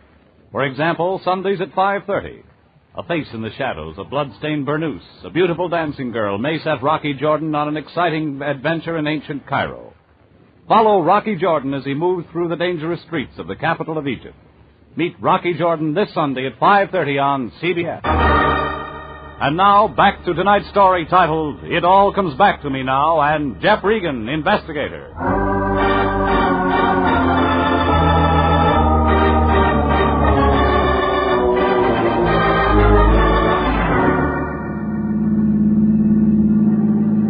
Joe, the cab driver, stepped on the gas, and we headed for the police. I sat in the back seat, the folded newspaper in my lap, and tried to make sense out of a story so twisted even the principal characters no longer made sense. A girl with amnesia hires the lion and me to help her find herself. She says she remembered wanting to kill someone. She collapses, and I follow a lead to a cab driver, to a repair shop in Westwood, to the home of one Sarah Benson.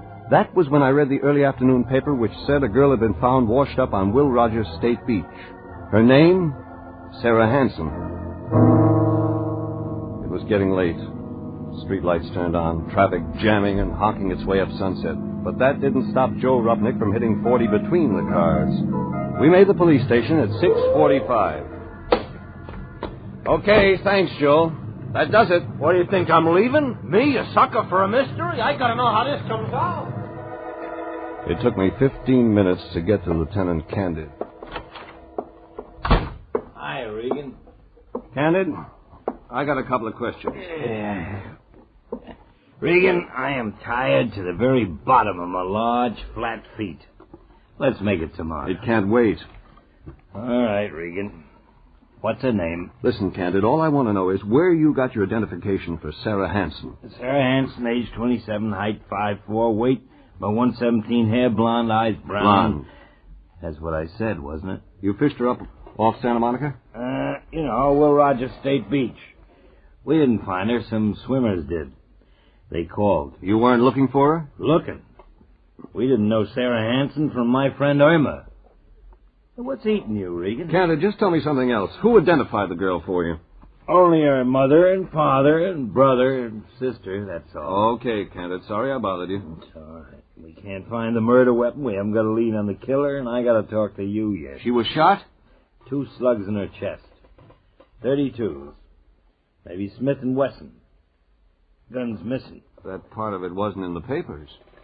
Don't we look bad enough already without making it worse? All we got on this case is a body. Even if it is a nice one. When was she killed, Candid? This morning, somewhere between 1 and 2 a.m., the coroner says. That isn't all. What else?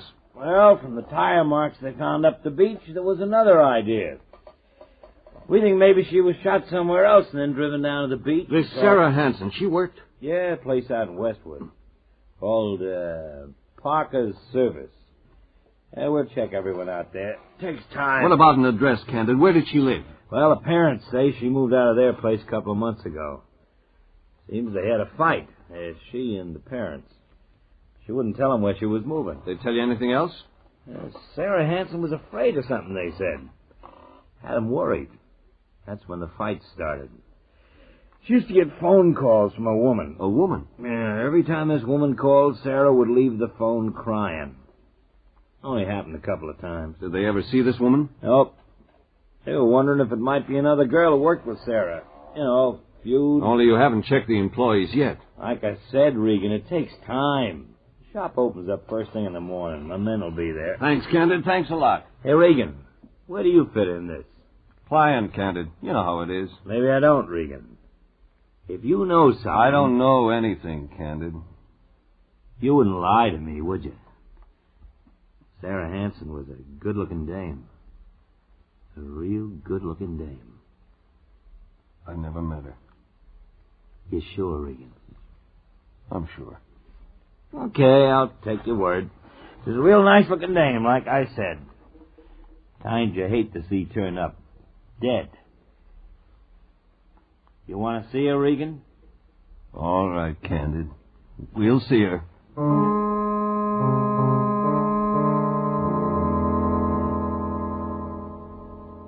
Candid and I went to the morgue. We saw her. Sarah Hanson. Medium-sized, good-looking blonde. She looked nothing like the girl who'd come to the Lyons office without a memory. Yet somewhere Sarah Hanson and Miss Smith fit together. Somewhere their lives became crossed and tangled up and then went separately again. Miss Smith's to a blank memory. Sarah Hanson's to death. Somewhere something made both things happen. That gave me an idea. I went upstairs to Missing Persons and checked every record I could find that even faintly resembled our client, Miss Smith. Nothing did. I headed outside. Joe Rupnick was still sitting in the taxi. He turned it around, and we headed for the L.A. County Hospital.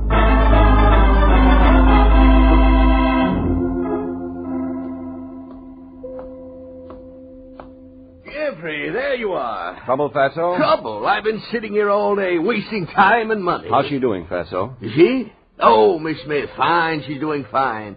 Doctor says she was merely weak from too much tension brought on by the amnesia. Good, Lion. I think we may have something. We may have something. You're darn right we have something. Hospital bills, doctors, nurses' bills. Every time the door opens to that girl's room, I add another $5. Jeffrey, this is ridiculous. We're not Fort Knox.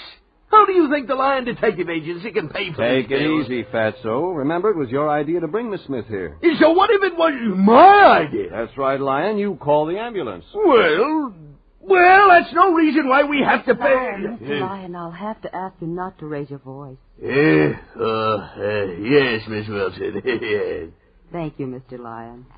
Yes. Sitting here all day, wasting your time. Oh, now, Jeffrey, after all, a man has to do something. Sure, Fatso. You keep an eye on those nurses' bills. I'm going in to see our client.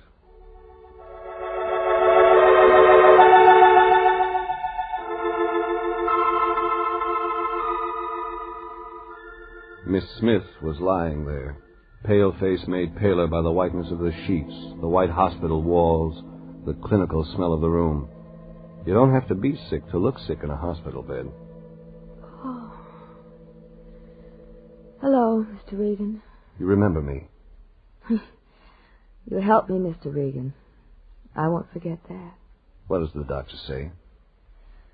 Oh, I'll be all right. Really, I will. It's just my mind. I can't think straight. But you remember about the gun, the 2 bullets missing? Yes. Yes, I remember about them. Do you remember anything more? I don't think so. About wanting to kill someone? Oh, Mr. Regan. You don't remember that part of it? The doctor says it's shock. Something happened to me. Something I wanted to forget. Made me forget everything. Murder might do that. Yes, I suppose it might. Does the name Parker mean anything to you? No. Parker Service, Westwood? No, Mr. Regan. How about Sarah Hanson? No, Mr. Regan, I don't know that name. Sarah Hanson, a blonde, pretty blonde. No. I don't remember. You worked for Parker's service in Westwood. You were in Westwood today. Maybe at a small apartment on Bentley just past Pico. That mean anything to you, Miss Smith? Leave me alone. Leave me alone. Leave me alone. Okay, thanks. Thanks anyway. Please leave me alone. Mr. Regan, leave me alone.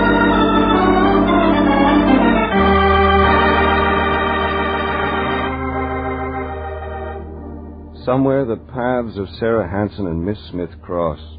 Somewhere their lives were woven in and out of each other until it was so mixed up. And then it made sense. Simple, quick, easy sense. I left the hospital in a hurry. The cab was there, and I got in, and we drove and drove fast. First for a drugstore and a phone booth, then for Westwood.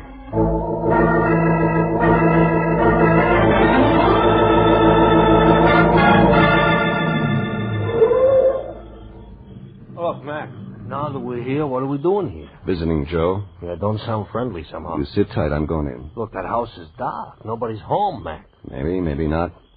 If I'm not out in 10 minutes, get to a phone and call the police. You got that? Yeah. Call the cops.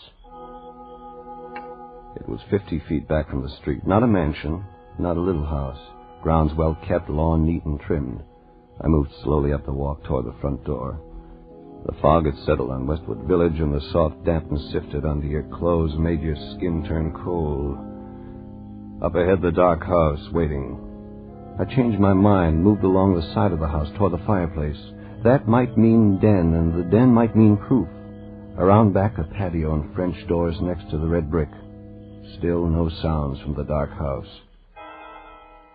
I tried the French doors.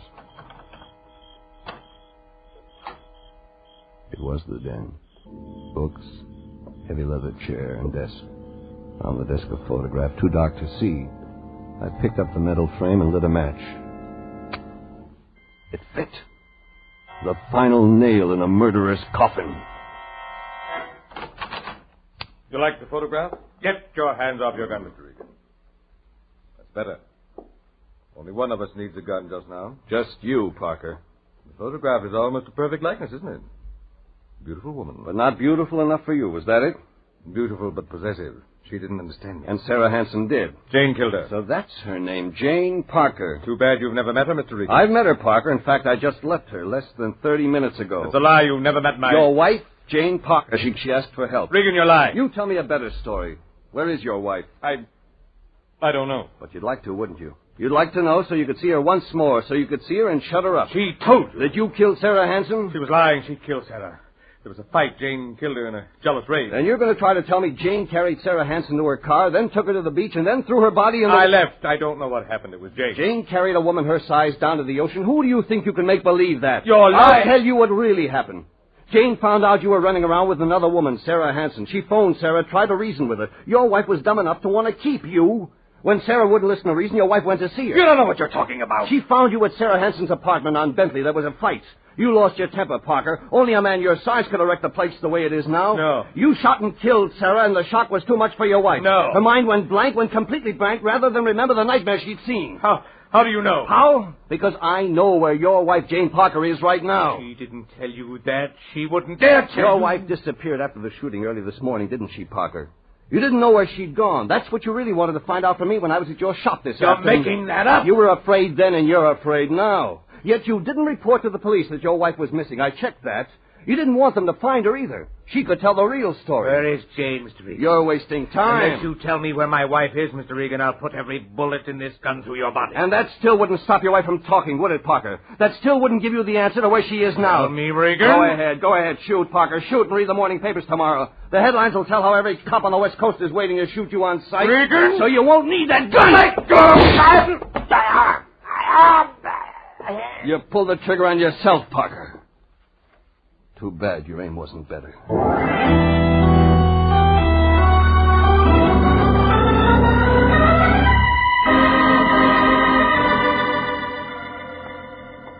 Dr. Dana. Dr. Stephen Dana. $16 a day for room. Your private nurse. Hiya, Fatso. No, don't bother me, Jeffrey. I'm very busy. Your room at $16 a day. How's our client, Lion? She doing okay? $16 a day. Yeah, what's that, Jeffrey? Miss Smith, our client. Oh, you mean Jane Parker. Oh, why didn't you say so, Jeffrey? She's much better. The doctor says it'll take time, though. Let me see now. If you take 16 divided He thinks by you'll get her memory 2, back, Lion. What? Oh, yes. He thinks it's just a matter of time. Mental block, that sort of thing. Very complicated, you understand. Oh, hey, Jeffrey, it's been a long day. You must be tired. I am a little. Come on, Fatso, I'll drive you home. Me? Go home? No, you just run on, Jeffrey. I really couldn't leave just yet. You see, I've got it figured so the city will have to pay for the hospital. You can figure that out at home, Fatso. You look tired. Well, no. You see, Jeffrey, I'd better stay right here, where I can get the cost firsthand. That way I'll have it accurate when I charge the city. You know me, Jeffrey. Business before pleasure. Oh, yes, business before pleasure. Yes, I'm not satisfied until I've completely finished the case. You look peaked, boy. You run along, get some sleep. Me, well, I'll just sit here and work. Finish my job. I'm all ready, Mr. Lyon, if you are. Yeah. The night supervisor said it would be all right if I left early. Yeah. Isn't that just grand? Well, good night, Jeffrey. Good night, Fatso.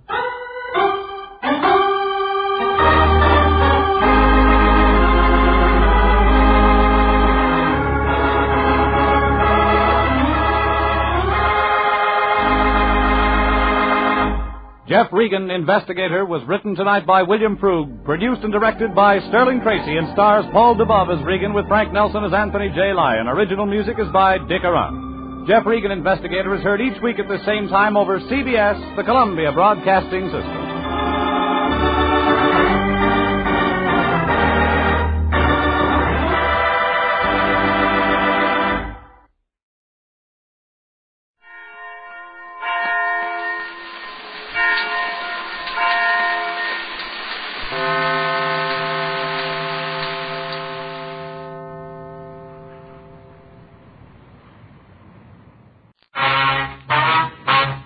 Dragnet. Ladies and gentlemen, the story you're about to hear is true. The names have been changed to protect the innocent.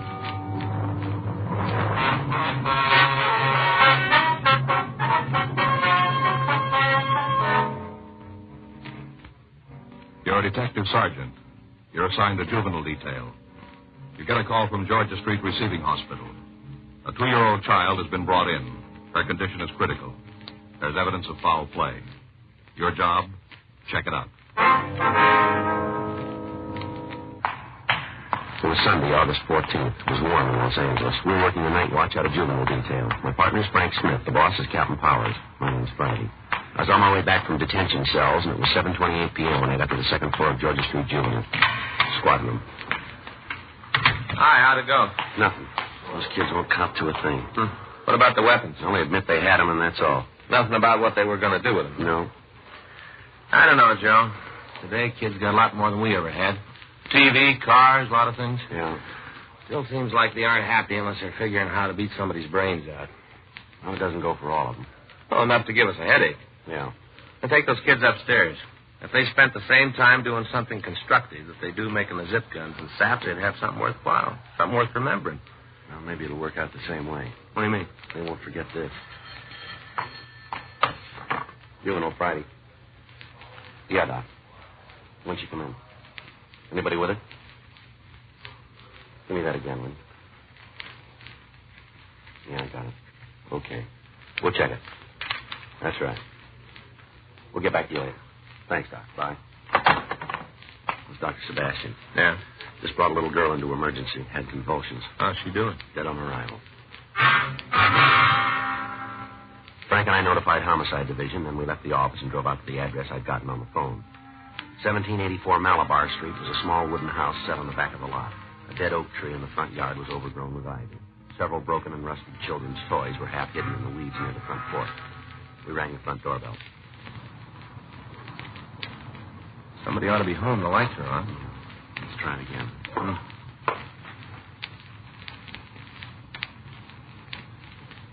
Yeah, somebody's coming.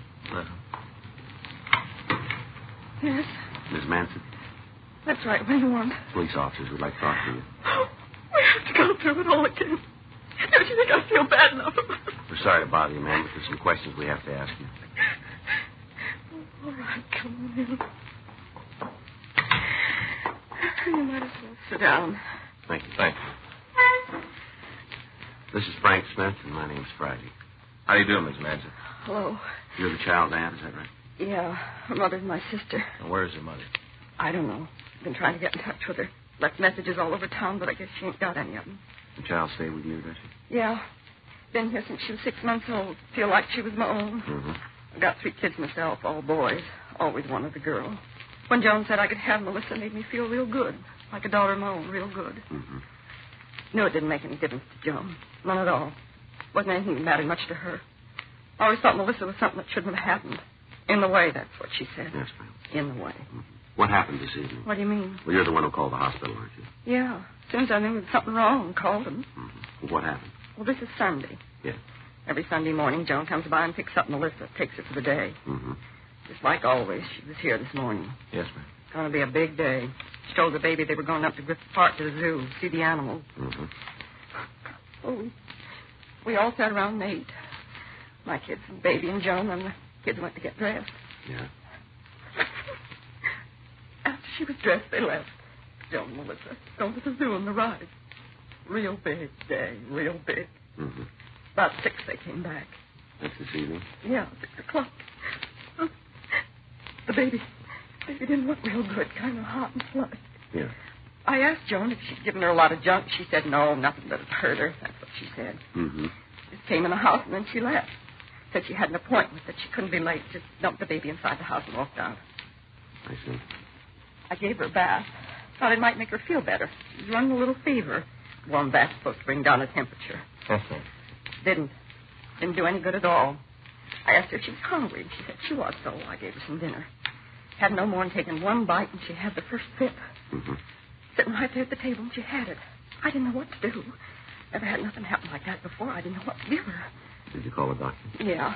We don't have a telephone, so I went down to the corner. There's a booth at the gas station. Yeah. Didn't want to leave the baby alone, but there wasn't any other way. Nothing else I could do. All right. We'll help her. Doctor wasn't at home. I left work for him to come right over, and then I came back. Didn't no sooner walk into the house than she had another fit. Scared me to death. Poor little thing. I could see she was in pain, terrible pain. There wasn't anything I could do for her. Mm-hmm. I just couldn't wait anymore. I went back and called the emergency hospital, asked them to send an ambulance. Told them it was important and to send somebody right away. A couple of minutes after that, the men got here and took her away. Poor little thing. Yes, ma'am. She looked at me like asking me to stop the pain, begging me. Almost tore my heart right out of my chest to see her so little. Almost killed me. Yes. She was dead when they got her there. Didn't even live long enough for them to try and save her. Not even that long. Yes, ma'am, we know. Just a baby. 2 years old and she's dead. Just a tiny little baby. It hardly seems fair. A lot of people could die and it wouldn't make any difference, but not her. She was beautiful. Just beautiful, like my daughter, like my own. You sure there isn't something we can get for you, Miss Manson? No, nothing. Isn't anything that'll help now. Nothing at all. Ma'am, has there been any history of this type of attack in your family? You mean fit? Epilepsy? Anything of that nature? No, never been anything like that. Well, now, did the child tell you that she felt sick? Mm-mm. We didn't have no idea there was something wrong until it was too late.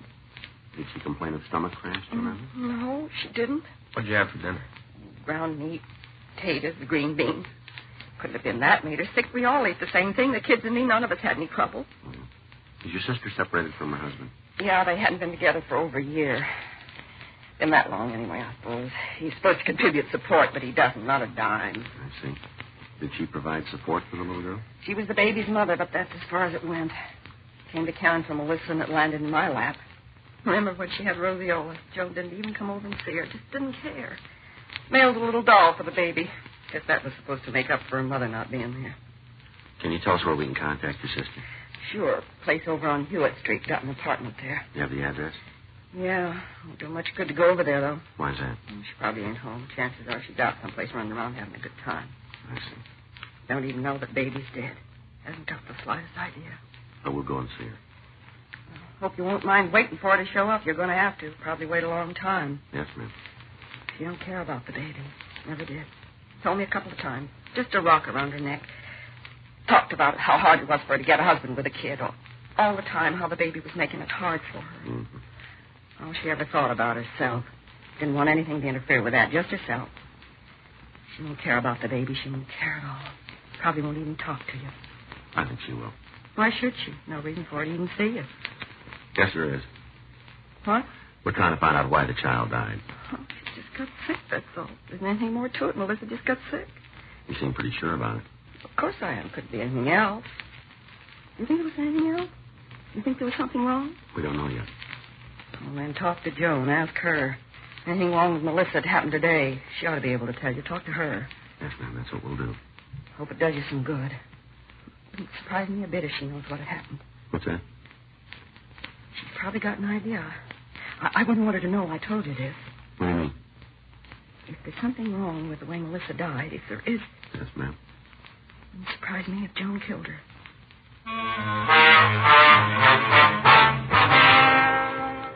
Frank and I left the house and drove over to the apartment on Hewitt Street. The name on the mailbox read Joan Guyman.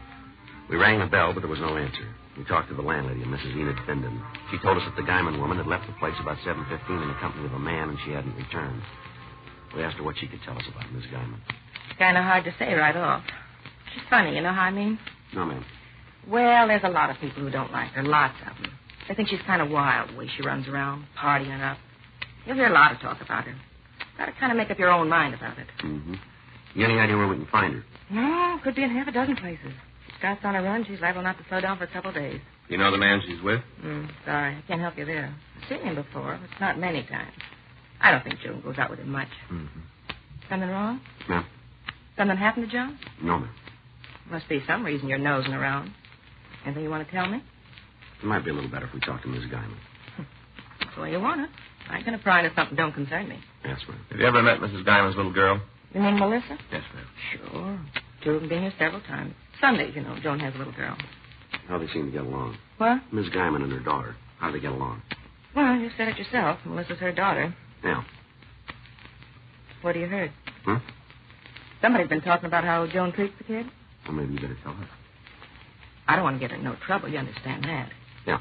Well, I'd be down here watching the television, maybe doing some ironing, and I'd hear Joan yell at the baby. Loud. She used words a kid shouldn't hear, not that young. Yes, ma'am. Of course, not that those kind of words are ever good for a youngster, but sure not for one only 2 years old. Yeah. Anyway, she'd yell for a while, then it'd be quiet. Well, she hit the kid a couple times. Things calmed down. Now, do you know if Mrs. Guyman ever hit her daughter? Well, sure. I saw it with my own eyes. We had words about it. Well, Joan told me to mind my own business. Said to keep my nose where it belonged. Told me how Melissa was her kid, and if she thought a slap would do some good, she was going to give it. Mm-hmm. She did. Only a couple times they weren't slaps. Mm-hmm. Like this. With a closed fist. They're right along here. Right above the ear. A couple times in the face. Oh, I'd give it a black eye myself, sure. Does Mr. Guyman see his wife? Not that I know. He said a couple times that he doesn't. I don't think she even knows where he is. Kind of sad, you know. Ma'am? What happened? That's how all the trouble started. Mr. Guyman. Both of them used to live here when they got married. First off, they seemed pretty happy. Didn't have no idea there was anything wrong. Mm-hmm. Then when the baby was born, the trouble started. Wasn't long before the whole building knew about it. Of course, there was a couple of people who had an idea before. What's that? About her. Ma'am? Oh, running around, down to the bars, drinking, talking with other men. Now, I'm not a prude. Never been anybody who could say that about me. Nobody. Mm-hmm. But I just don't believe in married women doing it. Not them. That's what caused the trouble then, huh? You just put it down to that. Oh, my, they had some big arguments. Big ones. Hear them all over the building. All over the block, I guess, if he was listening. Mm-hmm. Well, it wasn't long after that he walked out on her. Left her flat for the baby.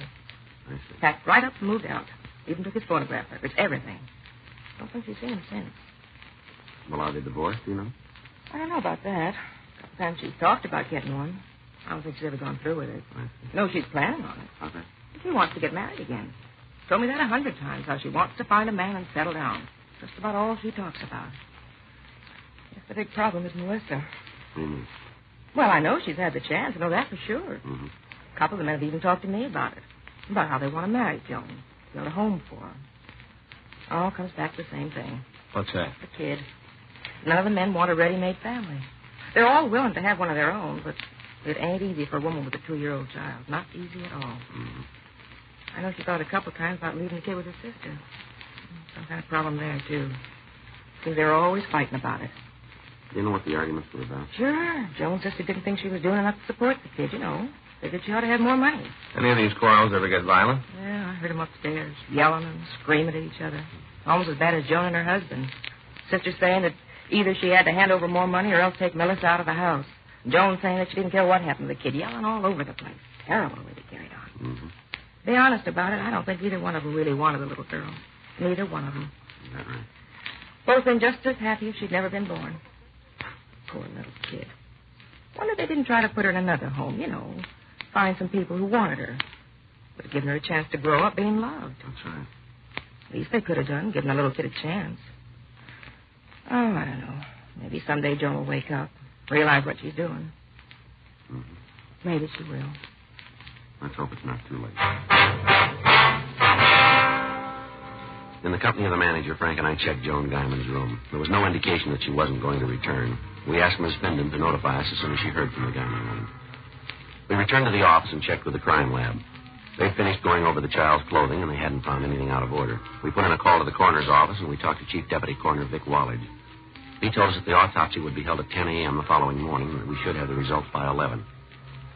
He went on to say that in his examination of Melissa Guyman, he'd found several bruises on her neck and back. However, he was unable to tell us if the blows might have been strong enough to cause her death. 12:16 a.m., we ran the name of Joan Guyman and her sister through R&I. There was no record on the sister, but we found that the Guyman woman had been arrested several times in the last year on charges of 4127A, drunk. The rest of the night was spent in checking out the places she was known to have frequented. An attempt was made to find her husband without result. The next day, Frank and I met in the squad room early to put through a call to the coroner's office. Yeah. Mm-hmm. What about the bruises? I see. How long's that going to take? Right. We'll keep in touch with you. Okay. Bye. How about it? They finished. What's the cause of death? They're still not sure. What do you mean? They think she might have been poisoned.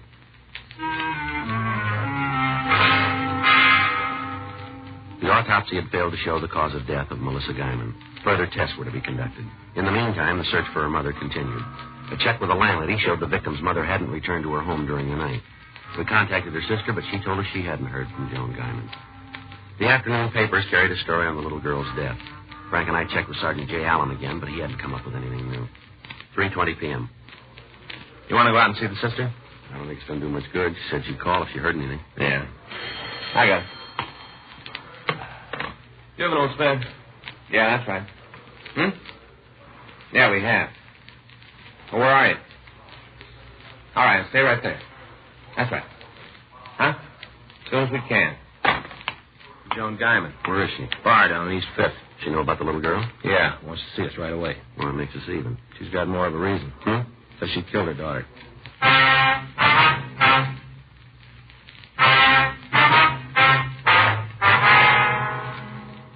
Frank and I left the city hall and drove over to the bar. When we walked into the place, it appeared to be deserted. The bartender told us there was a woman answering the description we gave him in one of the rear booths. Joan Guyman was in her late 20s, but she looked at least 40. She'd been drinking heavily, and she'd been crying. Yeah? Somebody you're looking for? You're Miss Guyman? That's right. Who are you? Police officers. Frank Smith. My name's Friday. Yeah.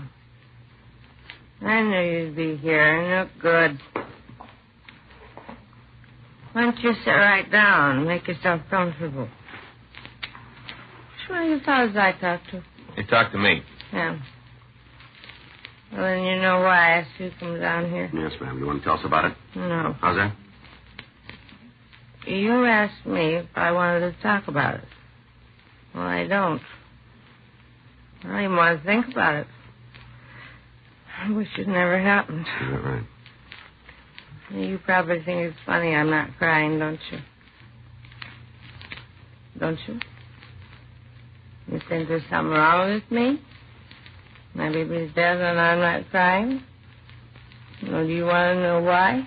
You want to know? Why don't you tell us, lady? Because there ain't no tears left. Not a single one. I'm all cried out. That's why.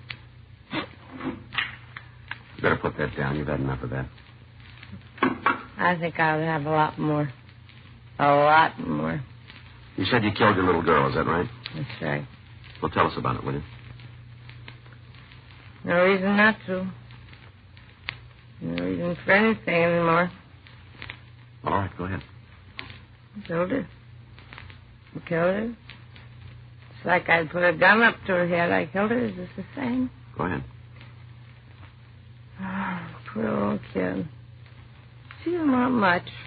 Hardly anything. One of those dolls with the hair you can wave, that's all. The doll with curly hair and her mother. And she got the doll. I gave it to her yesterday when we came back from the zoo. They should have seen how happy she was. She was happy. Mm-hmm. Another thing I wouldn't give her. No mother. Poor little kid. She doesn't have no mother.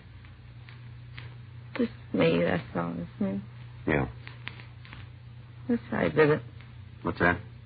Killed her. If I'd been her mother and kept her with me, it never would have happened.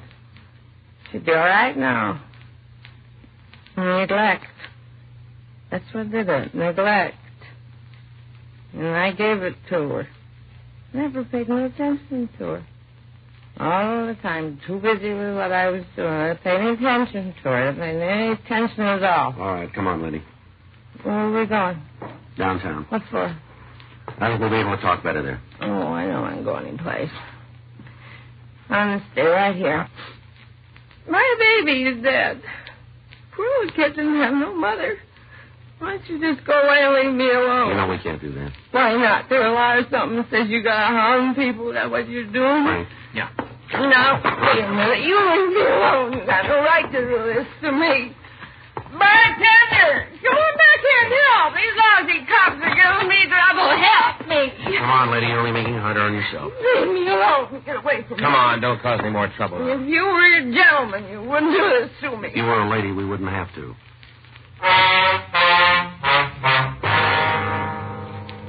We took the woman back to the city hall. After several cups of hot coffee, she straightened out enough to give us a story. She went over each step of the previous day, naming all the places she and her daughter had gone and all of the foods they'd eaten. There was no apparent cause for the child's death. In talking to her, we found that the child was wearing different clothing when she was brought to the hospital. Frank and I drove out to Mrs. Guyman's sister's home and picked up the dress and the coat the little girl had worn. It was turned over to the crime lab, 2:15 p.m. Funeral Friday. Yeah. I don't know. We'll have to check it. Right. Yeah, as soon as we know. Right. Ray Pinker over at the lab. Yeah? Just finished going over the little girl's dress. Find anything? Yeah, a couple of stains. Yeah? Traces of poison. Along with the crew from the crime lab, Frank, Mrs. Guyman, and I went back to her apartment where a thorough search was started. From the analysis of the stains found on the child's dress, Sergeant J. Allen said the death might have been caused by minute quantities of poison in another fluid.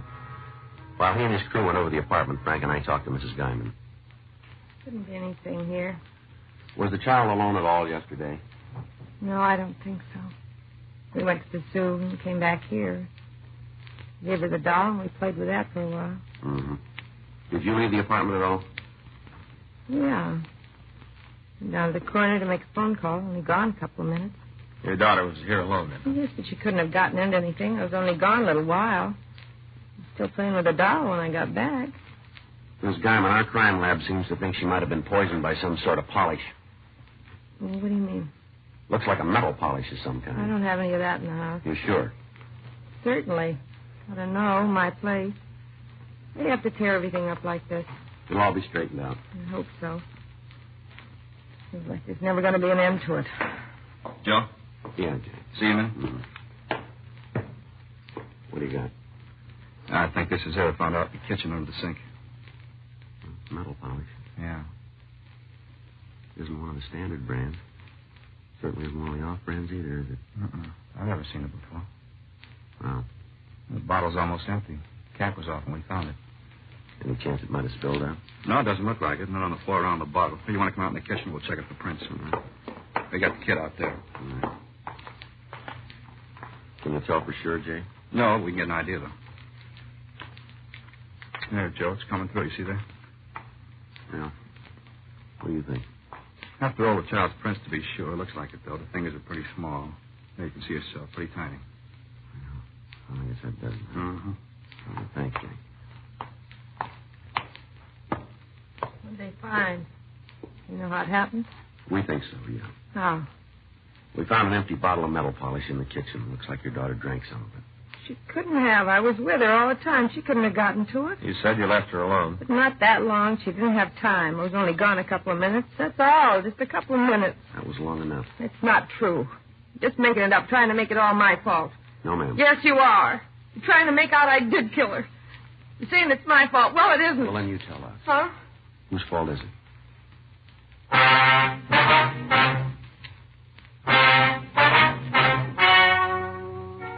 The story you have just heard is true. The names were changed to protect the innocent. On August 18th, an inquest was held in the coroner's office in and for the county of Los Angeles, state of California.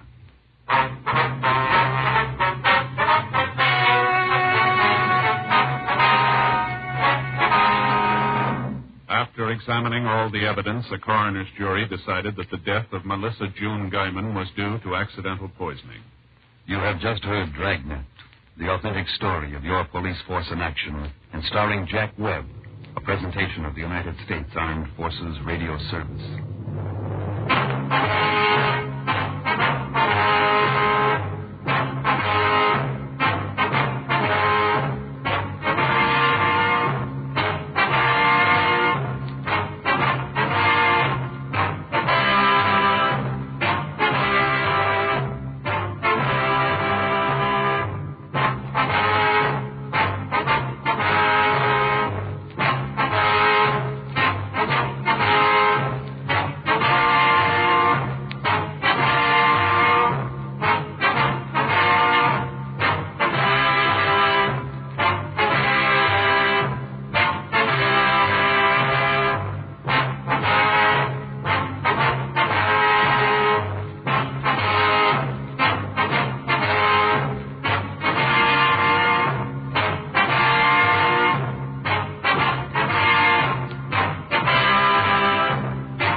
Dragnet.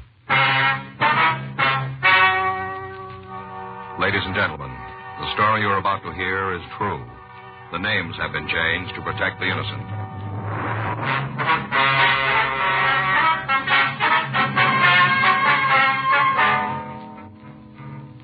You're a detective sergeant. You're assigned to Bunko Fugitive Detail. A secretary tells you her employer has suddenly left town. She says he's taken all the company records with him. Your job? Check it out. It was Monday, May 18th. It was cloudy in Los Angeles. We were working the day watch out of Bunko Fugitive Detail. My partner's Frank Smith. The boss is Captain Didion. My name's Friday. We were on our way back from lunch, and it was 1:46 p.m. when we got to room 38. Bunko Fugitive. Sergeant Friday? That's right. They told me to see you. Yes, ma'am. It's my partner, Frank Smith. How do you do? Good afternoon. My name's Gibbons. Clara Gibbons. Would you like to sit down there? Thank you. All right. Well? Yes, ma'am. It isn't anything when you put your finger on it. At least, it isn't anything I'm sure of. Mm-hmm. Wasn't even my idea. Coming to the police. Mama said my mother advised me to discuss this matter with you. I see. She's always claimed there was something funny about my job. She said this just goes to prove it. I'm sure she's mistaken. Sure, Mr. Orlean wouldn't do anything wrong. Mr. Orlean? Oh, he's my boss, my employer, Henry Orlean. Mm-hmm. The thing is, he's disappeared. Yeah. All of a sudden. And when did you see him last? Friday. Friday evening when I left the office, 5 p.m. Have you checked with his home? I don't know where he lives. He never told me. I see. He's never gone out of town before. Not since I started working for him. Well, how long has that been? 7 months. 7 months on the 3rd. What kind of business is he in? Uranium. Uranium stocks. Mm-hmm. Multiple Uranium Investments Incorporated. That's the name of his company. I see. Well, don't the other employees have any idea where he went? There aren't any other employees. I'm the only one. Oh, I see. Have you talked to missing persons? No, I haven't. You see, Mama doesn't think he's missing. She says he skipped out, that he's a crook. Does your mother know this, Mr. Orlean? Only what I've told her about him. They've never met. She's been suspicious from the very beginning, though. Afraid I don't follow you. Well, it's kind of hard to explain. How's that? You see, the thing is, Mama just can't understand why he ever hired me. The employment office sent me to see him, along with 7 or 8 other secretaries. Mr. Orlean picked me out from all the rest. Was there something strange in that? Well, the truth is, I'm not much of a stenographer. Not a real good one, that is. I get kind of nervous whenever I have to take dictation, and my typing's just fair, too. I could do real clean copy if they'd just let me take my time, but they never do. Is that right? Except for Mr. Orlean. He doesn't rush me or get me all upset. It's the first time I've ever been able to hang on to a job. Pays awful good. $20 a week, more than I ever earned before. That's so. Mom couldn't believe it when I told her. She said there was a catch to it someplace. Mm-hmm. It'd be different if I wasn't plain. 2 or 3 of the other girls who tried out for Mr. Orlean, they were very attractive, and they all had nice clothes. Mm-hmm. Mama sure was surprised when I told her he'd picked me. There's a catch to it somewhere, that's how she put it. He's up to something, and he wants a secretary who's not too bright. Well, I'm afraid we're going to need more than that to start an investigation, Miss Gibbons. Yes, sir. I see. Well, thank you very much. Just a minute. Does he owe you any back wages? Oh, no. I'm paid up a month in advance. Mm-hmm. That was another thing that seemed funny. I mean, when you think about it now, it seems funny. Well, what do you mean? My being with him less than a year and him wanting me to take a vacation with pay, a whole month off. How'd that come about? Well, it was just last week, Monday. Mm-hmm. A week ago today when he brought up the subject. He said it was getting on toward summer and I ought to start thinking about where I wanted to go on my vacation. Yeah. I told him I didn't feel entitled to a vacation yet. He just smiled and said it was up to him to decide that. That he's the boss, wasn't he? Then he insisted I tell him just where I wanted to go. I couldn't think of any place at all, and he finally asked me why I didn't visit my sister in Hawaii. I see. She's married to a Navy officer stationed in Honolulu. I guess I must have mentioned her to Mr. Orlean. I guess that's how I knew about her. Yes, ma'am, must be. But the idea of ever paying her a visit hadn't even crossed my mind. Mm-hmm. I tried to argue with him, but he pretended to get mad and told me if I was a good enough secretary to deserve a holiday, he's going to see that I got it. And he said he'd make up for it when I got back, that he'd really pour the work on. Mm-hmm. I knew he wasn't serious about pouring the work on, but it did seem like he really wanted me to go to Hawaii. Well, why didn't you take him up on it? Well, I meant to. I had my ticket. Round-trip flight. Mr. Orlean paid for it, just like he said he would. Yeah. I was supposed to leave Saturday night. I sent Ann an airmail letter telling her all about the trip. That's my sister, Ann Burcott. Yeah. Well, Saturday morning, she wired me not to come. Her husband's being transferred in a week or 2. Well, she wasn't sure where. Maybe back to the States. I see. Oh, I suppose I could have made the trip anyway, but it wouldn't be any fun going someplace where I didn't know anybody. I don't make friends very easy. Is that so? Well, I didn't know just what to do, whether Mr. Orlean would still want me to take the month off or not. I went down to the office this morning to talk to him about it. He wasn't there. Everything was gone. Yeah? From the safe, all records and stock certificates, everything. And corporation papers he had framed up on the wall, they were gone, too. Had somebody broken in? I don't think so. The door to the suite was locked when I got there. I had my key. And what about the safe? I don't understand.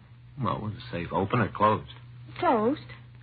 Well, how'd you happen to look inside? I telephoned my mother and told her that Mr. Orlean wasn't there, and she said I'd better check and see if anything was missing.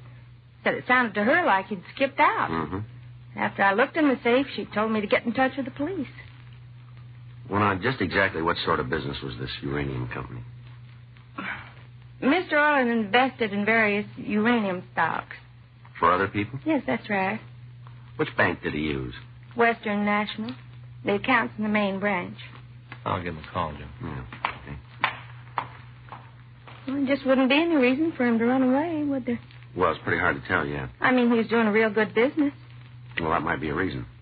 Oh? Do you know the names of his customers? Well, the people who invested, Mr. Orland? That's right. Mm-hmm. Well, I guess I could remember some of them. The books are gone, though. I wouldn't be able to recall them all. I see. The old customers, the ones who've been with us for several months, I'd remember them. Uh-huh. Was the business new when you started to work with it? Yes, sir, brand new. Find out anything? Yeah. Orlean closed out the multiple uranium bank account last Friday evening, a little before 6. 6? Yeah. Banks stay open late on Fridays, Oh, Joe. yeah, I forgot. How much did he withdraw? Just under $100,000. A lot of money. Yeah. I guess Mama was right about him. It's starting to look that way. I should have known. From the beginning, I should have known. What? She's always right.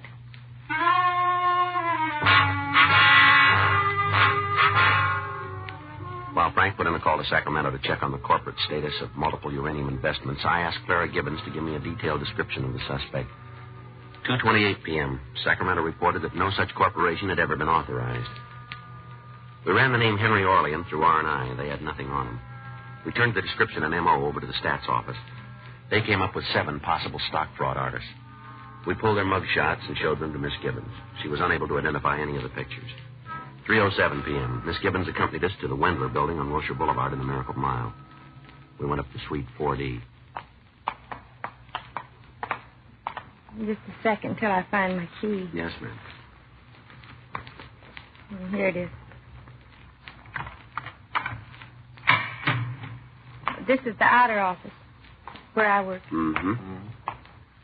That's his office in there? Yes, sir. Oh, that's real fancy. Have you talked to the building manager today? No, sir. Is he around, do you know? Well, there isn't any manager. Not exactly. The owner has an office down the hall. Oh. I'll be glad to find out if he's in. Thank you. You'll be here? Yes, ma'am. Well, very impressive quarters, huh? Must have been a very impressive guy. Yeah. Look at that, Joe. I wonder what he had up there. Hmm? Up on the wall. See that spot? Looks like there used to be a picture or something. Well, those incorporation papers, maybe, huh? Phonies? I don't know. As far as the state of California is concerned, they're phonies. Mm-hmm. This is Mr. Wendler. Mr. Wendler is Sergeant Friday. How are you? I do. And this is... I'm awfully sorry. I don't seem to remember your name. It's all right. My name's Frank Smith. Well, pleased to meet you. This is our identification, you must say. Forget it. Uh-huh. Well? You're the owner of this building, are you? Well, it's the Wendler building. I'm Ted Wendler. Yes, sir. Draw your own conclusions. Yeah. Do you have any objection to answering a few questions, Wendler? No. All right. Will you answer them for us, please? I thought I was.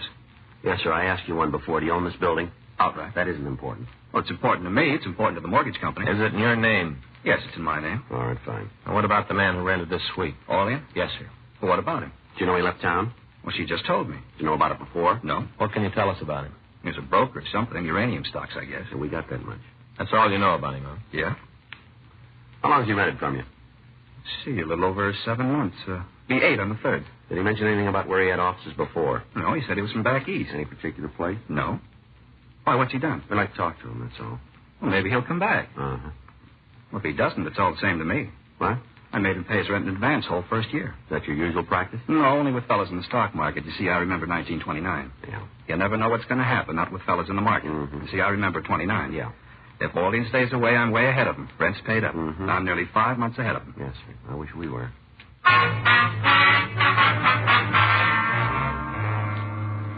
Ted Wendler confirmed Miss Gibbons' description of the suspect and insisted he could tell us nothing further about the man. While a crew from the crime lab went over the offices, we again questioned Clara Gibbons. She gave us the names and addresses of some of the people who had invested money with Orlean. 4:48 p.m., the crime lab reported that they'd been unable to discover any useful fingerprints in the suite. The only physical evidence they had uncovered was a copy of a prospectus which purported to list various securities owned by multiple uranium investments. It had fallen behind a filing cabinet. The next day, May 19th, Frank and I checked with several of the uranium companies listed on the prospectus. They all informed us that none of their stock had ever been purchased by Multiple Uranium Incorporated or Henry Orlean. 3:13 p.m. Frank and I drove out to interview one of the victims. Would you like to sit down? Thank you. Miss Custis, do you know a man named Henry Orlean? Yes. Yes, I know him. Why? Did you ever invest any money with him? $5,000. And nothing's happened to Mr. Orlean. We're not sure yet. How'd you happen to give him the money? Well, it was some insurance my husband left me. Yes, ma'am. I'd kept it in savings, didn't bring in much interest. When I heard about Mr. Orlean's company... Where'd you hear about it? You remember? At the hospital. Ma'am? St. Agnes Children's Hospital. Oh? I spend a day a week there helping out in the charity ward. I see. I'm on some of the committees, too, you know, fundraising, things like that. Yes, ma'am. Oh, I'm not one of the big people behind the work, but somebody has to get out and dig for the little donations, too. Yes, ma'am, they do. And I have quite a bit of free time now. Do you remember who it was that first mentioned Mr. Orlean to you? I think it was Mrs. Lorrington. Lorrington? Yes, Mrs. Arthur Lorrington. You must have heard of her. She does so much charity work around town. She's very prominent socially. Yes, ma'am. Just what did she say about Mr. Orlean's company?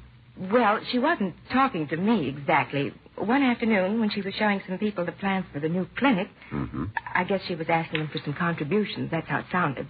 And one of the ladies said it all depended on how well her husband's stocks did during the next quarter. Oh, I see. And Mrs. Lorrington laughed and told her husband ought to be in Multiple Uranium, but he wouldn't have anything to worry about.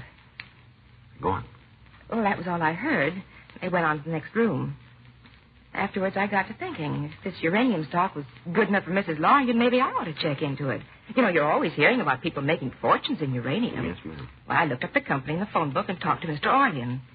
At first, he wasn't very anxious for me to invest, but when I told him I knew Mrs. Lorrington, he said he'd take me in as a favor to her.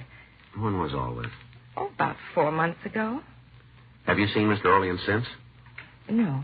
You heard from him? Not directly. I get a dividend check every month, though. Stock's paying very well. I figured it out. On a yearly basis, it'll come to over 30%. You can't do much better than that. No, ma'am. I told some of my friends about it, too, so they could get in on it. Well, thank you very much, ma'am. You still haven't explained what this is all about. Well, we're trying to get in touch with Mr. Orlean, that's all. Oh, the Wendler building on Wilshire Boulevard. That's where his office is, the Wendler building. Yes, ma'am. Isn't he there? No, he isn't. I don't understand. Orlean seems to have disappeared. What about my money? I'm afraid that went with him. Why, that isn't possible. He couldn't have. Mrs. Lorrington said it was a good stock. Yes, ma'am. We'll talk to her about it. Well, he paid me dividends every month. Good dividends. Yeah, well, I wouldn't count on any more of them. Why, I'll bring charges against him. I'll have him put in jail. He'll find out. But that's all you need, isn't it? Somebody to bring charges? No, ma'am, not quite. Well, what do you mean? We need him.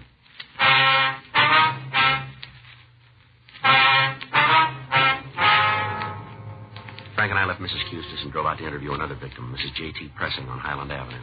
She told us that she had invested $8,000 in Multiple Uranium. She also told us that she had first heard about the stock through a friend who was on the fundraising committee for St. Agnes Hospital.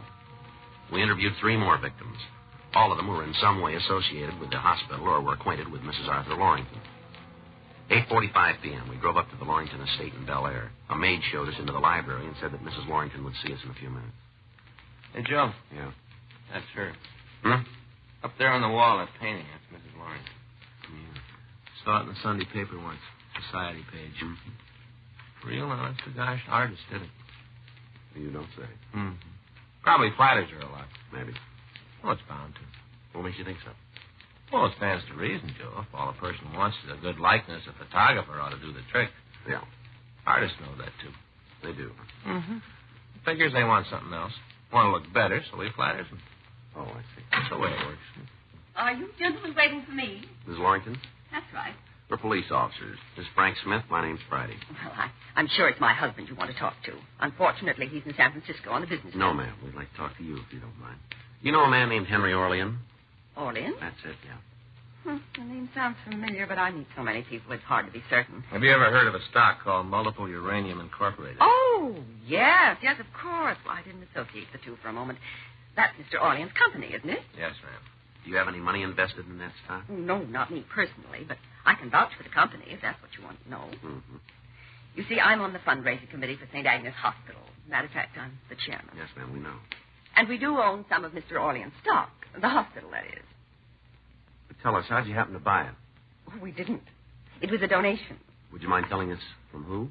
Oh, no, not it. Mr. Orlean himself. I see. When did he give it to you? Last year, September. Yes, it was September. Charity Bazaar.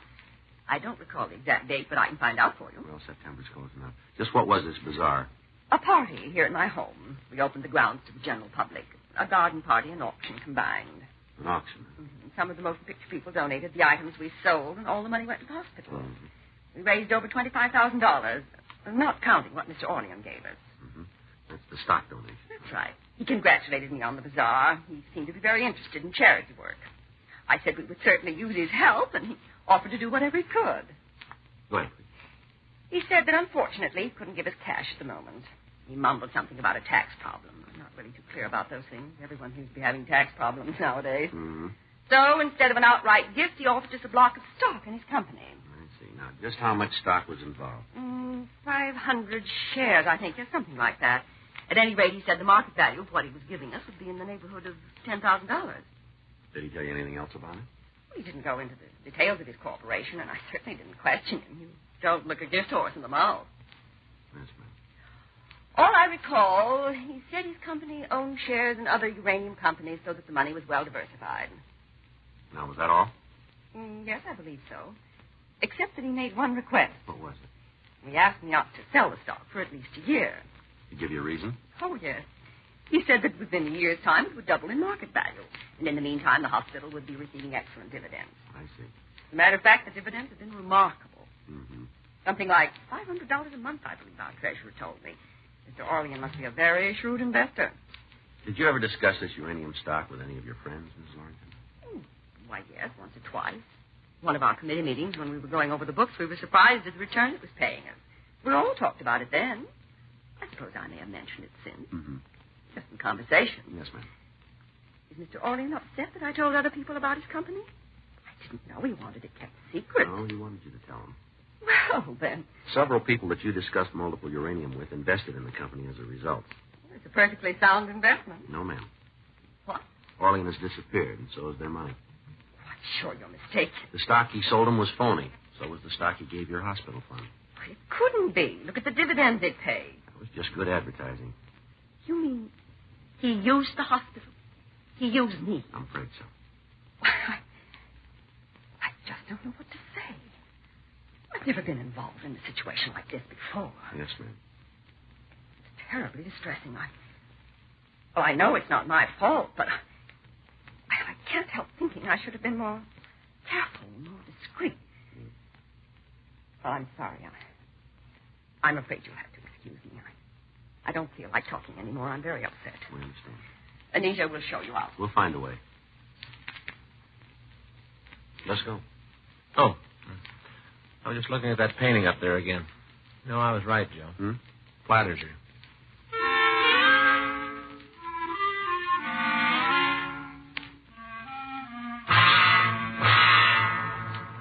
The interview with Mrs. Lawrington had enabled us to establish the suspect's M.O.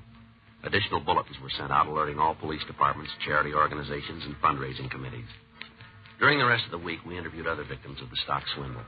None of them could furnish any additional information about the whereabouts of the man who called himself Henry Orlean.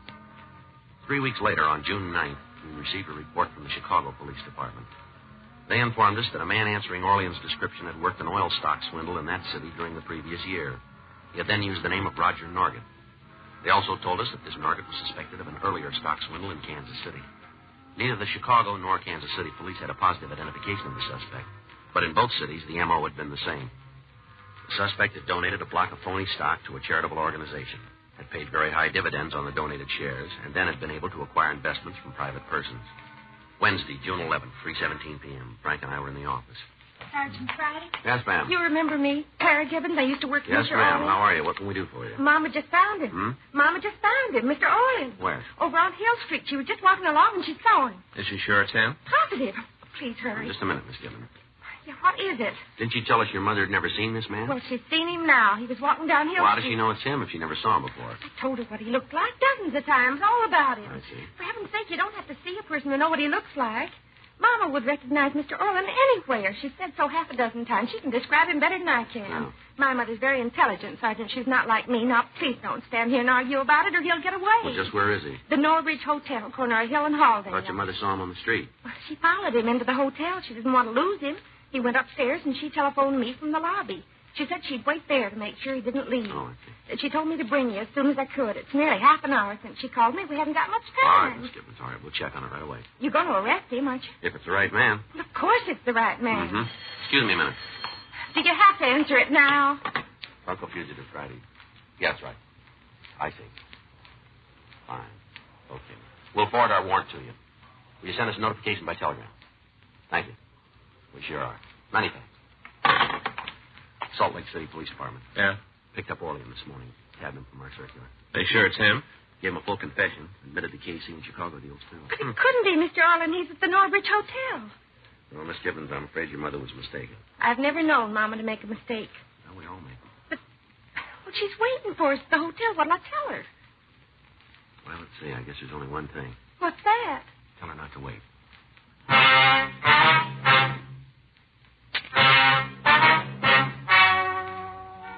The story you have just heard is true. The names were changed to protect the innocent. On August 16th, trial was held in Department 98, Superior Court of the State of California, in and for the County of Los Angeles.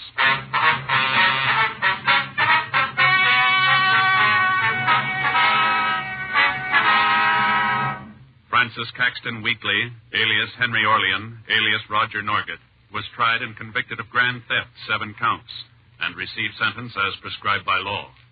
Grand theft is punishable by imprisonment in the county jail for no more than 1 year, or in the state prison for not less than 1 or more than 10 years. Holds were placed on the suspect by the states of Illinois and Missouri at the termination of his sentence in San Quentin.